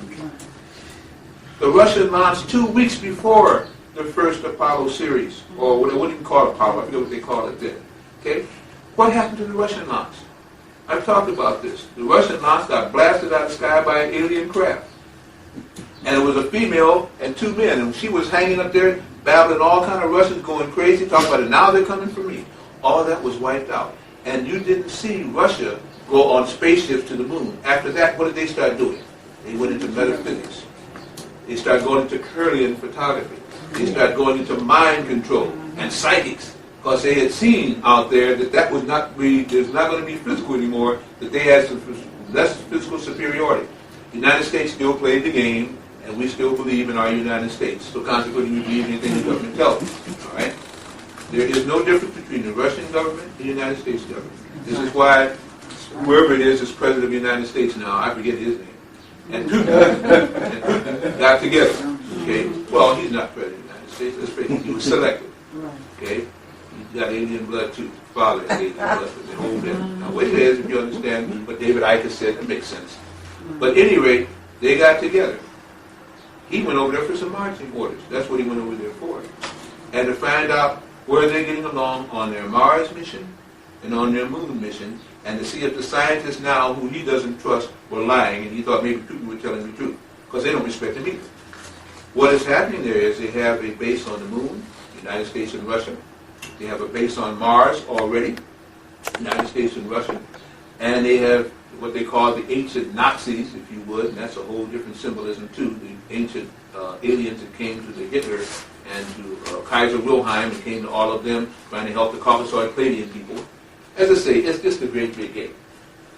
Montauk, Dulce, what's this other, Brookhaven, all are using portal developments. They're all using things to try and develop the Earth to a point that they can go outside the electromagnetic field, begin to be able to shape-shift and to go into astral projection like people with melanin can, and to see if they can get off this planet and become the hierarchy of the gods. They can't in the bodies that they happen to be in at this particular time, but they've learned enough through incarnations here to find out what can be done. This is why they're always trying to make melanin, and it still comes down to trying to make anything that can hold melanin and use what they call melanin itself. They found granulated melanin. What did they find out there? Black holes, absorbing everything. Dark matter does do that. The thing is, when does dark matter spit it back out? I can tell you again about black holes, but I want to separate that out too. The Giza Plateau, this is what we'll end with. The Giza Plateau and Cydonia on Mars and certain areas again around Jupiter are all of the same thing. And on the moon, they were all built by Olmecan people following the Syrian godhead. When they came to a planet, they left certain symbols to let the people coming in know that that was now under Syrian dictatorship or Syrian rule. Since they were Olmecs, they made them either in their image or like other creatures around Sirius A or B's image, which would be the cat-like family, the feline family, or the mammal family. They left in the oceans cross species so that mankind could come together. Dolphins, porpoises, all come from Sirius B, and Sirius C, if you would. And so they left them into the ocean so they could have a contact in the ocean that had spirituality, that could dream, and could be benevolent. They left other creatures on the surface of Earth. And after the great radiation war that was here once before, that's where most of the deserts were formed from anyway, radiation, Gobi blast, Sahara blast, which is nothing but radiation mass where the life was killed off and deserts followed. All these things have gone on for a certain time. Beneath the Giza Plateau, which is a time capsule, there are pyramids underneath the pyramids and sphinx underneath the sphinx. They pretty much told you about this when you heard about Thoth and the rulership of judgment of the soul. It cannot go to the inner world or off the planet if it has the weight of one little thing, an ounce.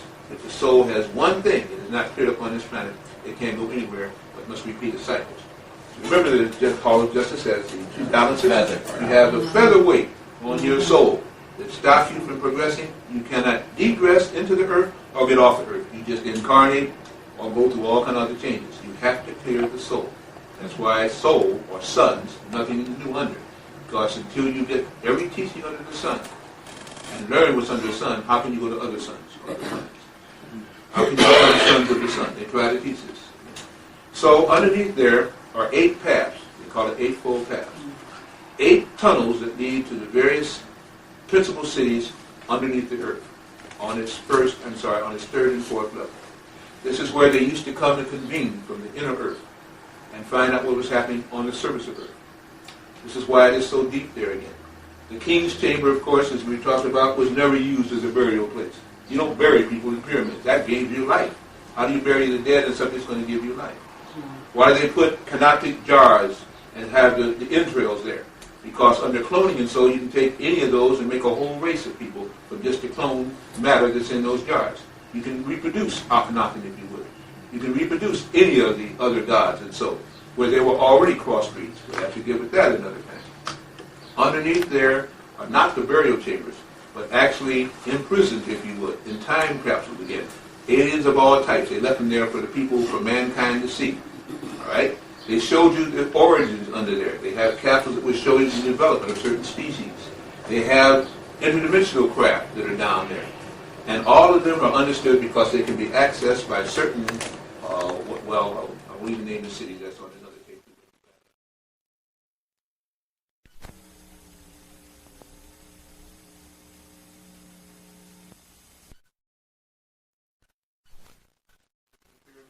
And they have other pyramids around the earth that once that one lights up, will automatically light up the other pyramids which are on what they call a straight line theory. To give you again a reference point, because you see I get way out. Then I bring back things that you can easily trace. The big companies, Northern Tel, Meritech, all of these, are using a blue pyramid in the Atlantic Ocean to bounce their signals off. They're using a kind of a yellow quartz pyramid in the Pacific Ocean, near Bimini, to send signals off of. They didn't build them. They bounce the signals off of, so everybody thinks they must be wondrous. They have built a blue pyramid down there, and they're bouncing signals. They'll tell you that they laid a cable, transoceanic, that's sending these signals across the ocean. The kind of things that they made those cables of at the time they built it would have eroded through salt water or been bitten through by 2 or 3 sea monsters by this time. They are bouncing the signals off of the pyramid to orbiting satellites, which aliens and extraterrestrials still might have built, and they're sending the signals down to various points. Those pyramids soon will be activated, which means that all communication will be cut off, is depending on those pyramids. Because those pyramids have a structure in their own. They want psychic thought. They work telepathically. They augment the pineal crystal pyramid in your brain. And those bodies that have that will begin to get those signals, and that's how they were broadcast through. SETI, Search for Extraterrestrial Intelligence, is a big joke. They're searching for words. They're searching for sound. higher individuals don't use words and sound. They use thought. They don't search for extraterrestrial thought. They search for extraterrestrial intelligence, which they say must be audible. Audible is the lowest register of vibrational rate you can get. Sound travels 750 miles a second. That is all. You see what I'm saying to you? Every discipline we're being told is to hold us back. We told you before, search the canned goods and see what's in it. And understand when you open that can, that's what you're eating. And look up some of those things that are in that can. All of it dulls your psychic capability. Look at the things that we drink and all the stuff that's in the water. In Chicago alone, you have 33 different things and chemicals in the water alone. 33 different ones. Look at the pop that we drink, which leaches out calcium, cuts off the nerve endings. I mean, we're being given foods, maybe of the gods, but that particular god, you don't want to follow. In summation, I simply say this. I don't think we can get too more way off than we got today. That's what we said last week. That's what we said the week before. There's one more after this one. The overall plan, the real reason for the chem sprays and all like that. We'll see again when we present that and if we present that. I will still say this. The best thing you can do is spend at least 15 minutes a day with yourself. You spend an hour with yourself or a day with yourself. That would be even more wonderful. Go into meditation. Don't just eat and go to bed. Go to bed hungry. Hungry for wisdom. When you eat and go to bed, you go into a certain sleep state. When you think and go to bed, you open up a whole avenue. Find out for yourself who you're going to meet, when you're going to meet them, what you're supposed to hear. Because your thoughts will manifest pictures that can answer any question you have. And the more you use it, the more you tune into the planet, into the crystals at the pyramid, into the moon, into the sun, into everything else. Because this is what this age is for. The magnetic frequency of Earth is coming back to unite the helixes. I'm not going to go further into that. If you can't get control of your thoughts, how can your helixes unite? Because if they would unite, they would send out a signal that you couldn't tune to, and you'd kill yourself. Many people are killing themselves now and others because they're being given these drugs. As they're being experimented with these aliens, you're going to find mass suicides and murders and husbands and wives. All of this is understood because there's a mind control thing. That's what I want to go into the next time we have. In general, believe in yourself. Believe that you are here for a purpose. Believe that you have a beautiful mind, a beautiful brain, and a beautiful body. Believe that everything you need to know, you can contact directly. You don't need me, you don't need teachers, you don't need ministers, you don't need professors. What you need is time with yourself. Because then you can interpret false teachers, false religions, false professors, and false people. It's the only way to truly find out who you are. And I will begin to try it out. And you've been with me for a long time, and I appreciate it. Thank you very much.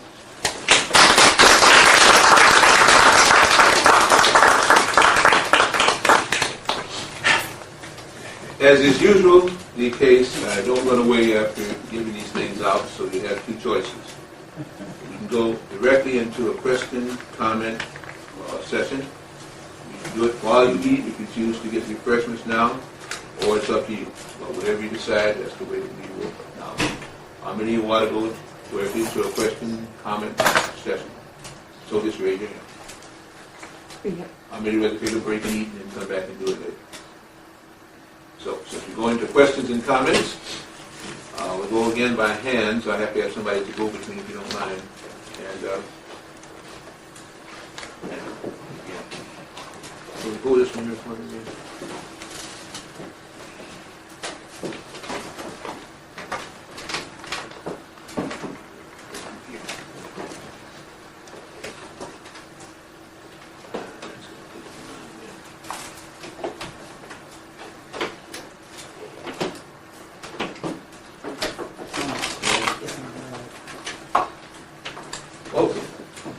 You don't have to give your name, or whoever starts up the question or comment.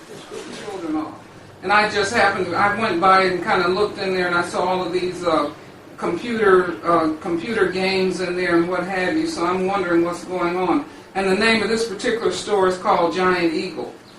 Giant Eagle. That's appropriate. That's appropriate.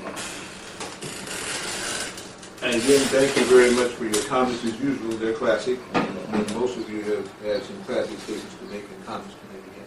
Are there any other comments or questions or shares? Got one coming over from afar? All right. During your lecture, you mentioned that there's no such thing as Negroids. You said they were originally, the word originally came from Negro, which means dead.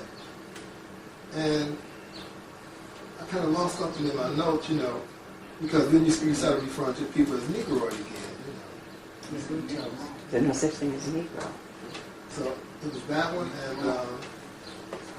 also, we since we need protein, and the meat is getting messed with.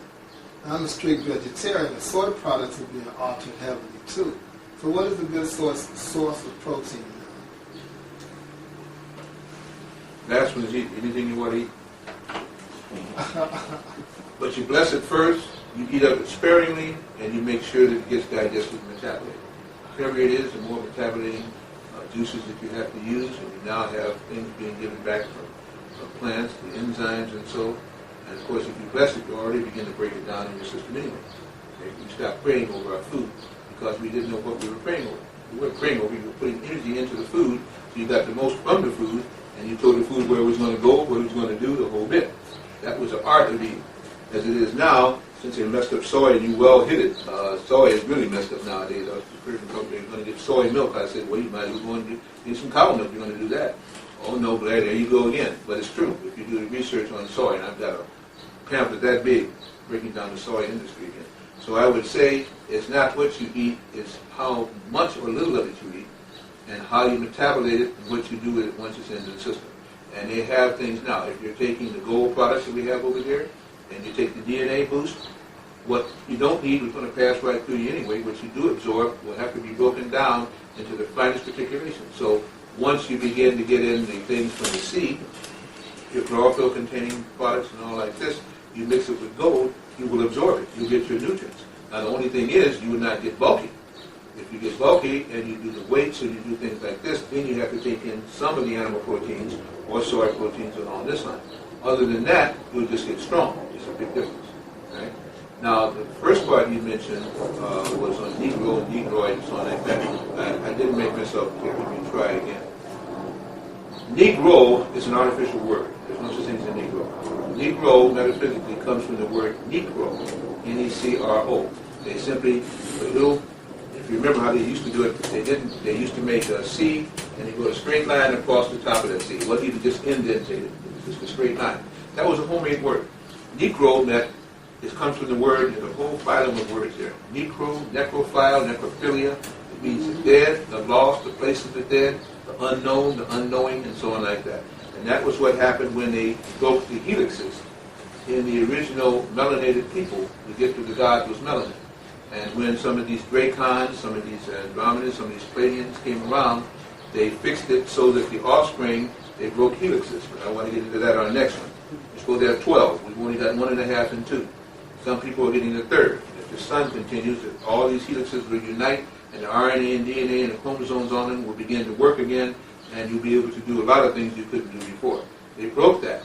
But as our sun turns magnetic, it's going to reunite that. So what I meant was, and then I use Negroid because I'm still using the terminology, like I stopped Africa for a while there, but I went back to it later on, because we've been ingrained so that the picture you get from the word is what I want you to see.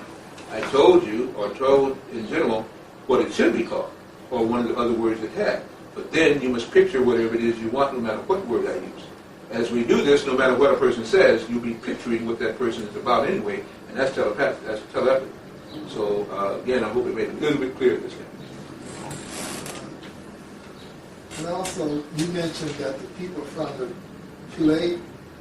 Pleiades came here and brought forth 3 types of people. First was the blondes. Then you said there was a Zeta Reticuli.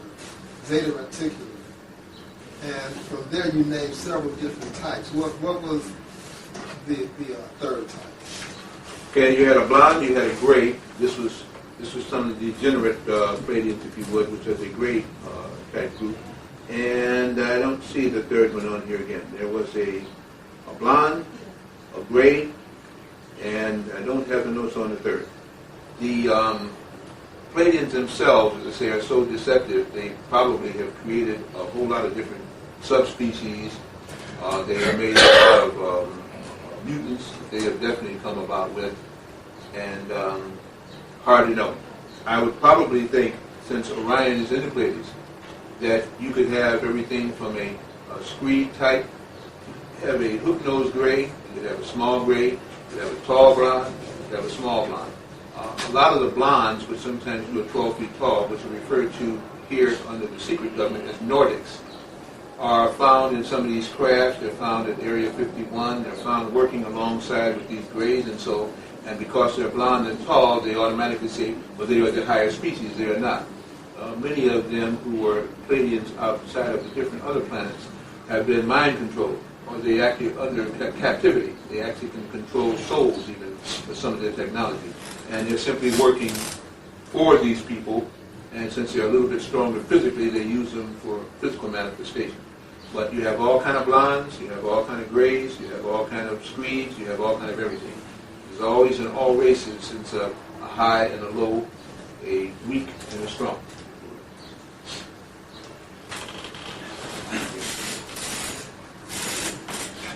This week I was reading in the Tribune, I think, about an article where they were talking about everything, all our foods soon will be irradiated, and that they're building, somebody's building a big factory near here soon to expand radiation. Right now they're just doing a few produces, but they're going to, everything's almost going to be radiated.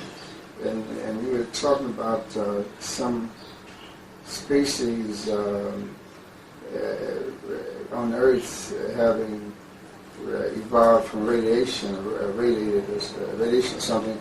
It made me think about a book that I got where it was saying that Atlantis might have been destroyed by the explosion, nuclear explosion, and I'm just wondering. I also thought about the water, the Earth having been destroyed by a flood, and Noah saving species. Of course, I think you said that didn't make sense. But anyway, I'm wondering, is it possible that did you buy into that there was Earth was destroyed once or twice by nuclear explosions, mass civilization, nuclear explosions, and what about the flood also?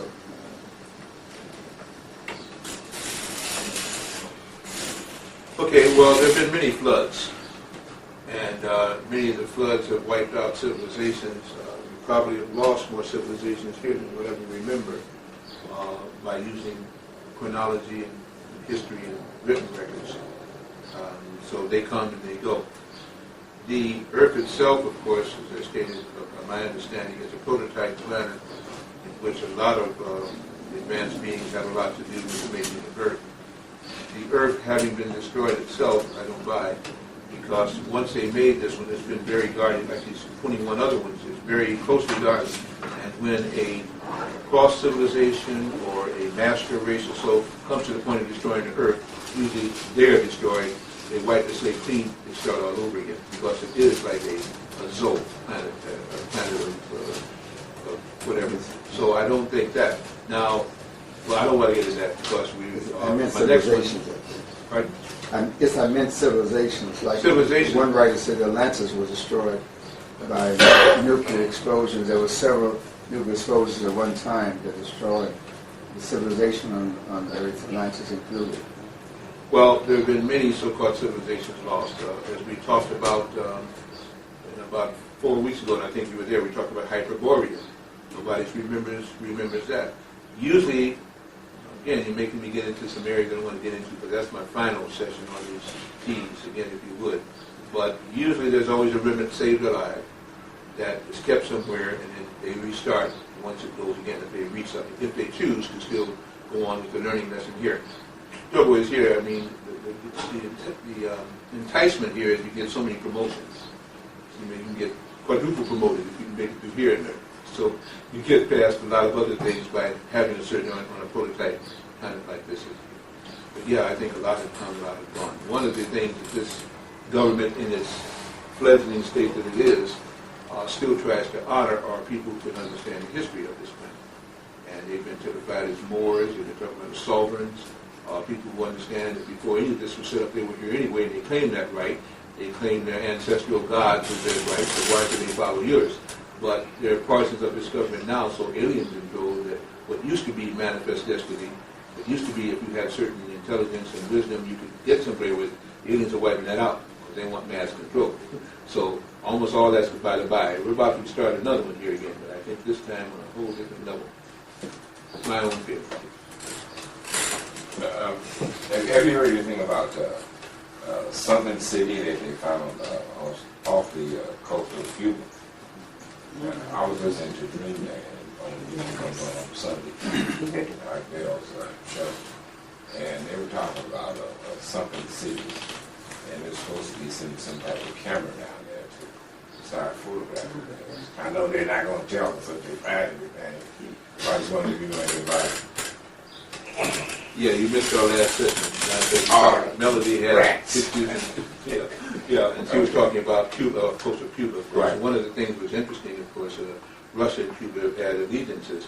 The United States have set up an embargo on Cuba, so why should now Cuba share anything with the United States? Yeah. Yet the United States was trying to send some of its scientists there by saying, well, look, we're not coming as United States citizens, we're coming as scientists. And of course, the Cuban government, under Castro, says, up it. You know, we still understand where you're coming from. Right. Russia's been with us again, so if you get there, it'll be because they told you to come there again. Well, what's also interesting, as we look at Cuba and many of the things there, they're finding the same thing off the west coast of Africa. They're finding the same thing around the islands of Bimini, which is not too far from there. They're finding something coming up in the Mediterranean, near what they used to call it, the Aegean Sea. A lot of things are surfacing. They're finding them in Japan. There's something coming up there, and pyramids are coming up. The old and the new go up and down. Okay? The Gulf was once a part, now we have the Gulf, what we call the Gulf of Mexico, part of the Atlantic Ocean, of course. They just don't call it that. It used to be up. Now it's down. Mm-hmm. We're having things coming up out the bottom of the ocean. The ocean is coming up. Mm-hmm. We're in some floods. We're in for a lot of things. I want to go into this all at once. I don't want to just differentiate. But yes, I had heard about it. Well, I'm sorry. Oh, you mentioned contacting the gods, and you were talking about phoning home, using amulets, and sleep, thinking before you go to sleep. Now, is there any other ways you can contact the gods or to make that connection clear? Depends on which God, and depends again on who you want to phone. You gotta have a number that ought to call. Otherwise, Bell will hook you up with anything. Wrong number, sorry. People have been contacting the gods within themselves for the longest. And once you contact the God within yourself, you automatically know what to do. It's a matter of spending time, meditation, and going within. This is why religion stops you from doing spiritual. And they say it's reverse it is. Because anytime you have to wait for a person to phone home for you, then you don't know your number, you don't know your mama, you don't know your daddy, and you're using a go-between. You never have to have a go-between between you and the creator, because you wouldn't be here with the soul and melanin unless you had it here. So it's a matter of spending time with yourself. This is what you want to do. You want to blame everybody and wait on everybody instead of doing the work for themselves. But once you do it, you know what you got. And if you have fear with what you get, then you bring in devils and demons and things. If you don't have fear with what you get, because you don't have inhibitions within yourself, you make that contact, you know you have that contact, and the contact will come again. And exactly what you want, you will get. It's another thing. People say they want something, but then you also say you deserve something. If you think you deserve it, then you don't have to want it, you can get it. And this is what they pay speakers, positive thinking, billions of dollars for. But it's manifested all the time. It's just a matter of what you want. That's my feeling about it. This is only to piggyback off the last statement, of course, plate shifting, what goes up comes down towards the landmass. I just had a feeling when I was in Mexico that the white sand is there. at one time that was the ocean. I just wanted to, within my inner self, I felt like that was the one time ocean. And now, the land is changing. Just like if you go up to, just like I've never been, but if you go up to, it's an Indian, I can't think of these, but an A, with the Native Americans, it's cliff. They lived in cliffs, and you have to get a rope to get up there. It's in the United States somewhere. Oh, the Aztecs, was the Slaves? Up there by Utah or whatever, Yeah. The cliffs, whatever. I think at one time there was water there. I don't think they just climbed. I think that there was a flood, and that's my inner belief. And there was water there, and they lived in those caves until it subsided. Generational. Right. Well, it's very interesting, and I agree with what you say. It's interesting that recently, I think we talked about this in one of our sessions almost a year and a half ago, that they were going to flood parts of the Grand Canyon, the Colorado River, because they wanted to save the ecology and some other kind of reason that they were about ecology. So it let me know something else was wrong. What was happening, some of the caves down there, which are below sea level, they saw the drawings and began to see some of these creatures coming from the inner earth down there, and people were beginning to see them. So now they want to flood the whole thing.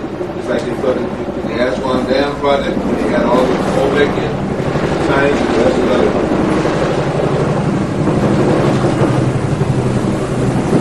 And we get to see them bad and stuff.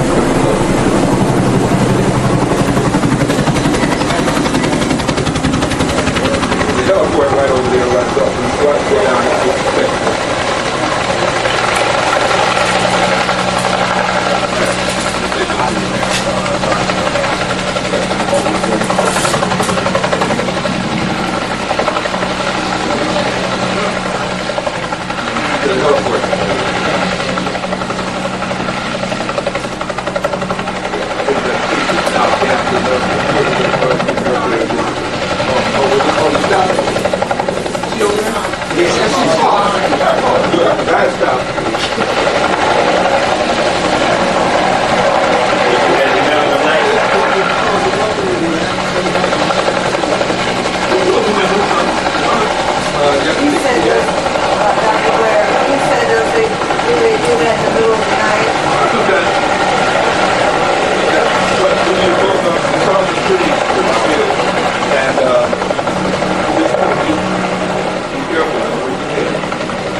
A lot of people have never been to our house, down to the yard and everything else. So if you want to eat outside, it's not so cold today because it's pleasant. If you want to go out there, you get to see the yard outside and you get to see a lot of views from around there.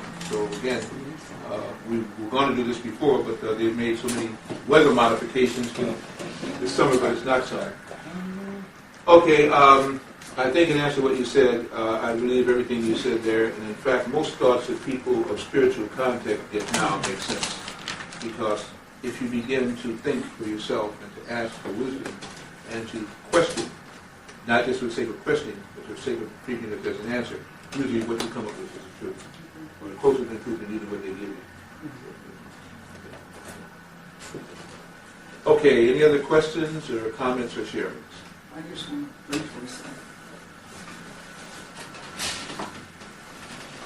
I just want to briefly comment on the video that you showed about the mounds and of the Native Americans in Ohio and what have you. Well, growing up in Ohio, the 7th grade required us to take Ohio history, and they talked quite a bit about the mounds and the arrowheads and all that in the Ohio history. I don't remember much about it, but I do remember that they talked a lot about it. Okay.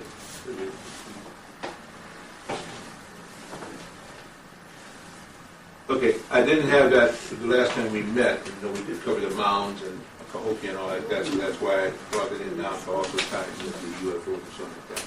Okay, I'm going to close this one out, if you will. And so let me put my little tag on. For those of you who have bought this tape, purchased this tape, or heard this tape from one of your friends, relatives, or even from one of your enemies, I hope that you'll contact the Metacenter and order it for yourself, if you will. hard. I'm used to standing. I prefer to stand. It's a point of comfort for me rather than just sitting down and talking. I can't see everybody sitting down, so I stand. I've known Dr. Blair for at least 30 years. I'm a returning student, returning son, returning good friend, returning soul.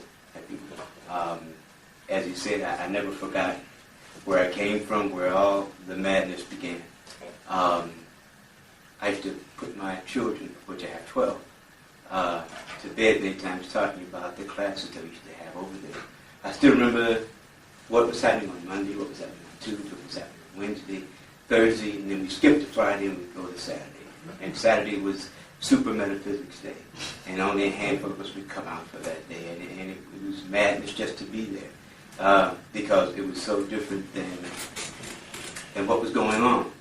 The Black Revolution was happening then, and the real one, and not bedazzled kind of, or bamboozled kind of thing like that. They can't even begin to reach into what that was about. They keep trying, but I think the lack of real heart, the lack of wanting to pay the price that might mean your life. I want to use a friend of mine, Dr. Francis Cress Wilson, to me the most dynamic Black American woman on the planet right now, because she's all out there by herself. Her mentor, Alvin Poussaint, won't even back her, which I think is very poor on Alvin's part. But Harvard makes you forget all those kinds of things. Any rate, she gave an example. She spoke at DePaul about maybe 8 months ago, and she gave a scenario about a young black man, about maybe 13, 14 years old. And his mother said, my son is crazy. He's losing it. He's very negative. He doesn't want to deal with anything black, and he doesn't like associating with his own people. He wears his afro, and he's proud that he's black, but doesn't talk with anybody, doesn't get with anything. He just keeps to himself. So the mother brought her son to Francis, and Francis talked with the young man, and talked with him, and talked with him. She said that, after I got through talking with him, the basic thing that came out, and I asked him, am I right in assuming this, that you're not involved with any group or any association or anything, and you yourself are not that active on a very visible level, because you're afraid of what will happen to you, because you've seen people who help black people come to a very ignoble end. And he said, well, I think I understand the word ignoble, but I think you're right. Yes, that's my feeling. She said, well, get up, young man. She went out into the foyer where his mother was. She said, what's wrong with this young man? This young man, he's found the answer. He has found the true answer, which is, if you're really sincere and you get out there, you make it known that you're going to help black people, expect help to follow quickly. And that's what Dr. Blair was telling you about, the thing setting up. Within 2 or 3 days of presenting the contract, the whole thing got sabotaged. The entire thing got sabotaged. We were right at the point where I was going to bring the contract for him to sign, and another brother I had singled out, and the three of us were going to actually do a series of things. And we may get to that eventually anyway, but I just have to do some other things. Within 2 or 3 days of it being known, the whole thing fell apart. Fell apart completely, and I know DePaul University because I used to be there myself. That's where I got my PhD from, and I taught there for 10 years. And in the 10 years, I was never asked to participate in a single function that had to do with Martin Luther King, Malcolm X, Black History Month, or Kappa Alpha Sagittarius, which I was a very significant part of in the mid-60s. All the people who knew me, I was the most visible professor, black, white, or otherwise, because I still had hair on my head, and I still talked a certain way in the classroom. And they all knew who I was, but they wouldn't come and talk to me except to ask me how many white women I had slept with. And when the answer was 0, they had definitely wanted to have nothing to do with me and things of that nature. All that to say that I talked with Dr. Blair about it. He said, when we talk about truth, it's going to happen to you, and it's true. Everyone I know, not just a few, everyone I know who has stood apart and stood in the clear and open sun to stand for correctness, for absolute truth, and perhaps most of all, for anything positive. I'm not talking about earth-shaking, but of course with us it is earth-shaking. Anything positive that has to do with Black America, and not just Black in the main, but Black America, that catches hell. I brought this book to him because he's responsible for a really part of it, because one of the several sources, the Celtic Druids, Anecdotes, and other books like that, I would never have known about, I don't think, had I not met him. These books are still are not talked about. When I talked to Henry Louis Gates Jr., he never talks about an anaclypsis. When I talked to Alvin Poussin about different problems of psychological nature affecting Black America, he doesn't want to talk about it. When I talk to all these people who are in a position to overnight transform, change, alter, positively impact upon our people, they are silent. And I realize that part of what may be called my problem is that I haven't remained silent. And so I catch it. My phone's been tapped for 30 years. Not to mention, I think I still hold the record in Illinois for resisting the draft. I resisted the draft 28 times. And then finally beat it, and they hate me for that. They locked me up and threw the key away literally for traffic tickets and things like that. My wife came to look for me. Oh, he's long been gone, and no, I was not to say no, you know. And it took her 2 or 3 days to find me, and they were doing things like that to me. So I had to stop driving, so to speak, so that they wouldn't have that excuse to pick me up, because I knew they had my licenses, so that they, any old given thing. So, not to scare you, but to make it crystal clear that you understand what it is that you've jumped into. This is a clear pool of water, but it's loaded with microbes. These microbes are called trouble. And the more you stand, the more you speak to it, the more you get involved with it, even if you're on the fringe. I've tried to pretend like I was on the fringe, but he says, no, you're not. I see you clear. I saw you 30 years ago. You're not on that fringe, you know. So you can wear this bow tie and you can do all that, but I know those turbans you wore and those feathers that you have and those captains and all those sandals and stuff. And I mean, if you didn't wear that, I still know you inside. So you're not hiding from me. So I had to understand that in the most graphic way, which was they tried to kidnap my children to use them for sacrifice and things like that, and I'm serious as a bad tooth about that. My first two, as a matter of fact, they wanted to make sure no more of me came about. Well, the answer is 10 more of me came about, and so so it's auspicious to be back with him. I brought this book for him to see, because it's called Ethiopia and the Flashing Two Beginnings.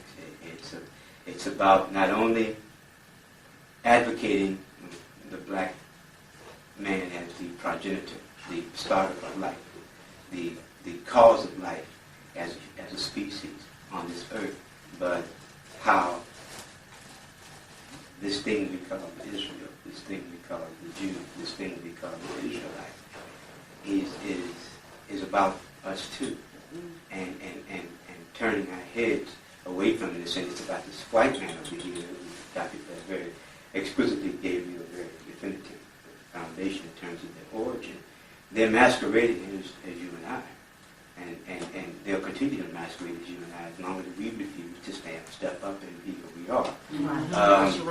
And I heard a woman on the OJ trial say, if you let them, these white folks will steal your ancestry.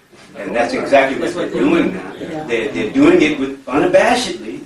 They're stealing your ancestry because we will not accept and claim our own. We will not own up. We keep saying if we don't keep making him smile and like us, then he won't let us keep getting public aid and other things like that. Well, he's going to take all that away anyway, and you still will not be owning up to yourself.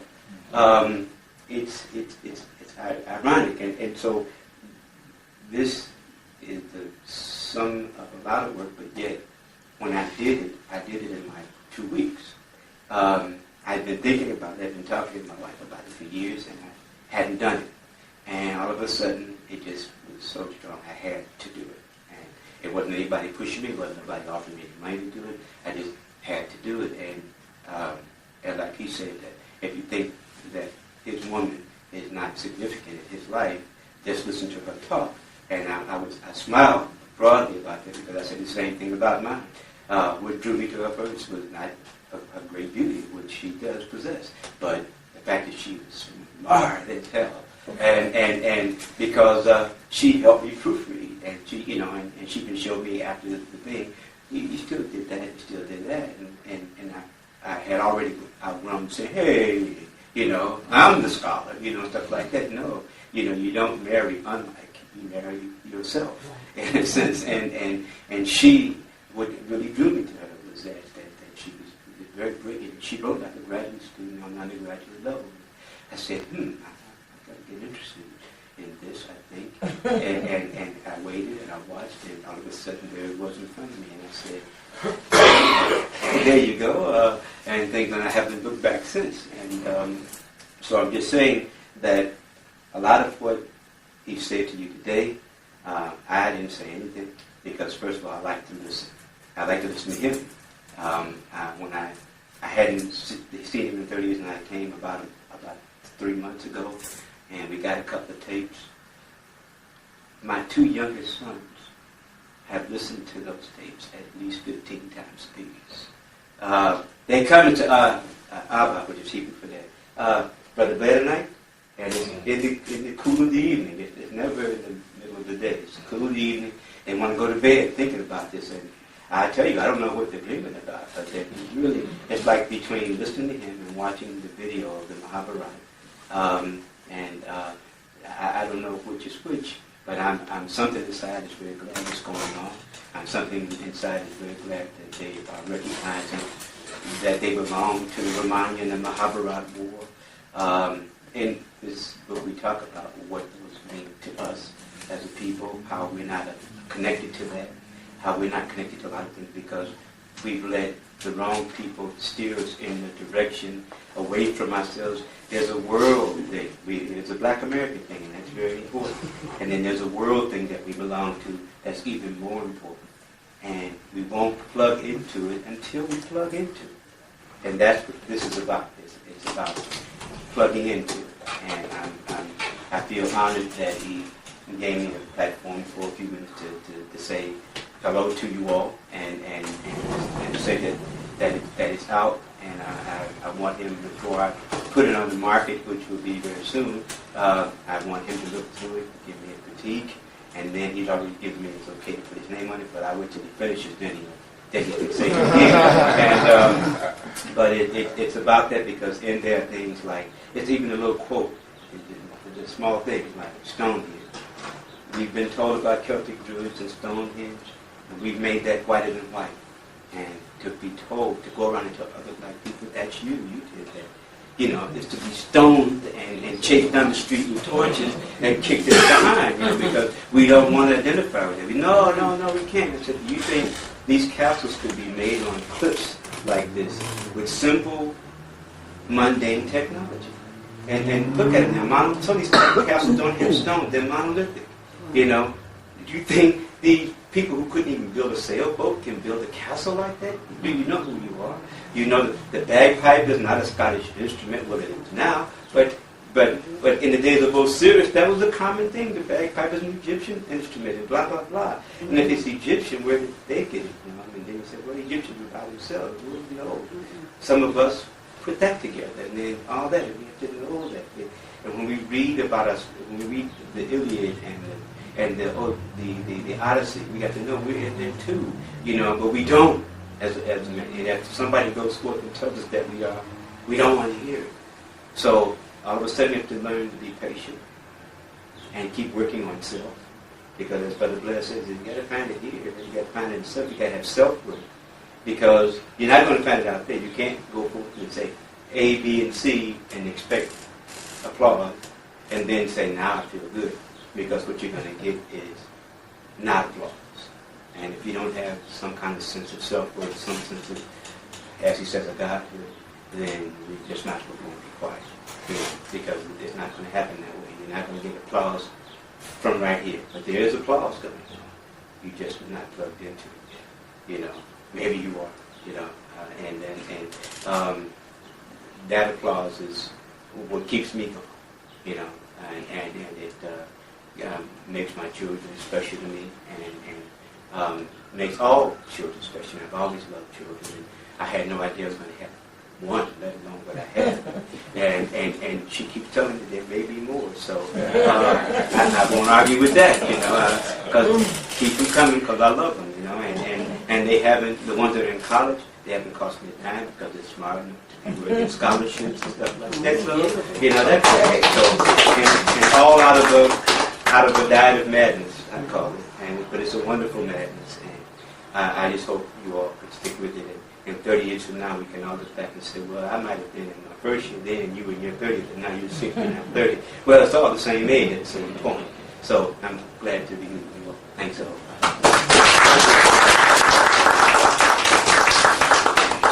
Thank you again, Brother Albert.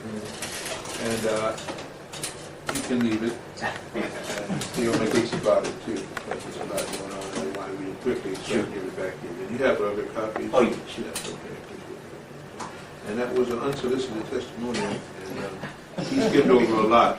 His brother's traveled, almost every part of Africa. He's been with Haile Selassie. He's been an advisor to kings, literally. Very modest young man. But again, when you speak metaphysics, and you speak the truth of metaphysics, you go anywhere on this planet, in or out.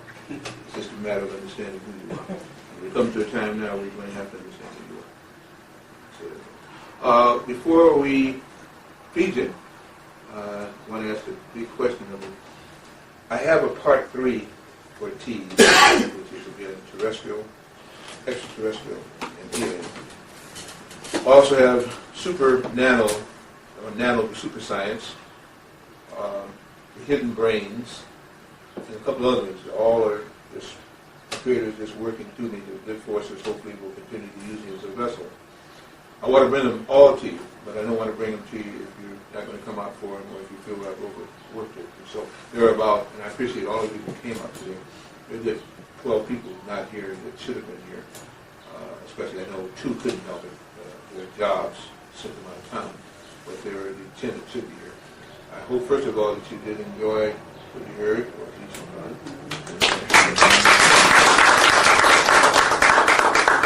but I want to know when to bring either part 3 of T's or to just come something else. If I've overdone it, then we'll stop. There's still a big conclusion that has to be addressed. So how many would want to hear part 3 of T's, first of all? Okay, thank you. That's the testimony. Now, the thing is, do you want to hear it next week, which would be the 30th, or the 7th of July, which of course is right past after all the holidays, the 4th of July, and all like that? And this, based on that, I will set it up again. How many would be able to come out again next week and finish it up at that time? Okay. How many would be able to come out on the 7th and finish it up on that time? Okay. How many would prefer to come out next week on the 7th, and on the 30th, if you had a choice?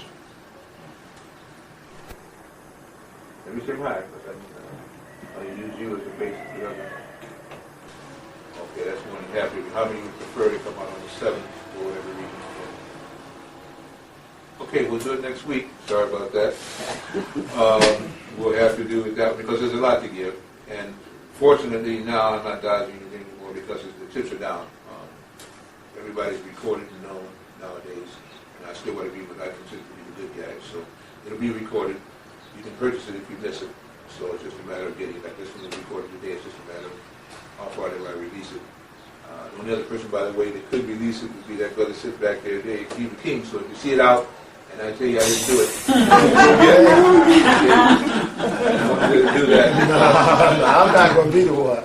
You see what I mean? Some things, you don't say everything you know, and you don't put everything you know on tape.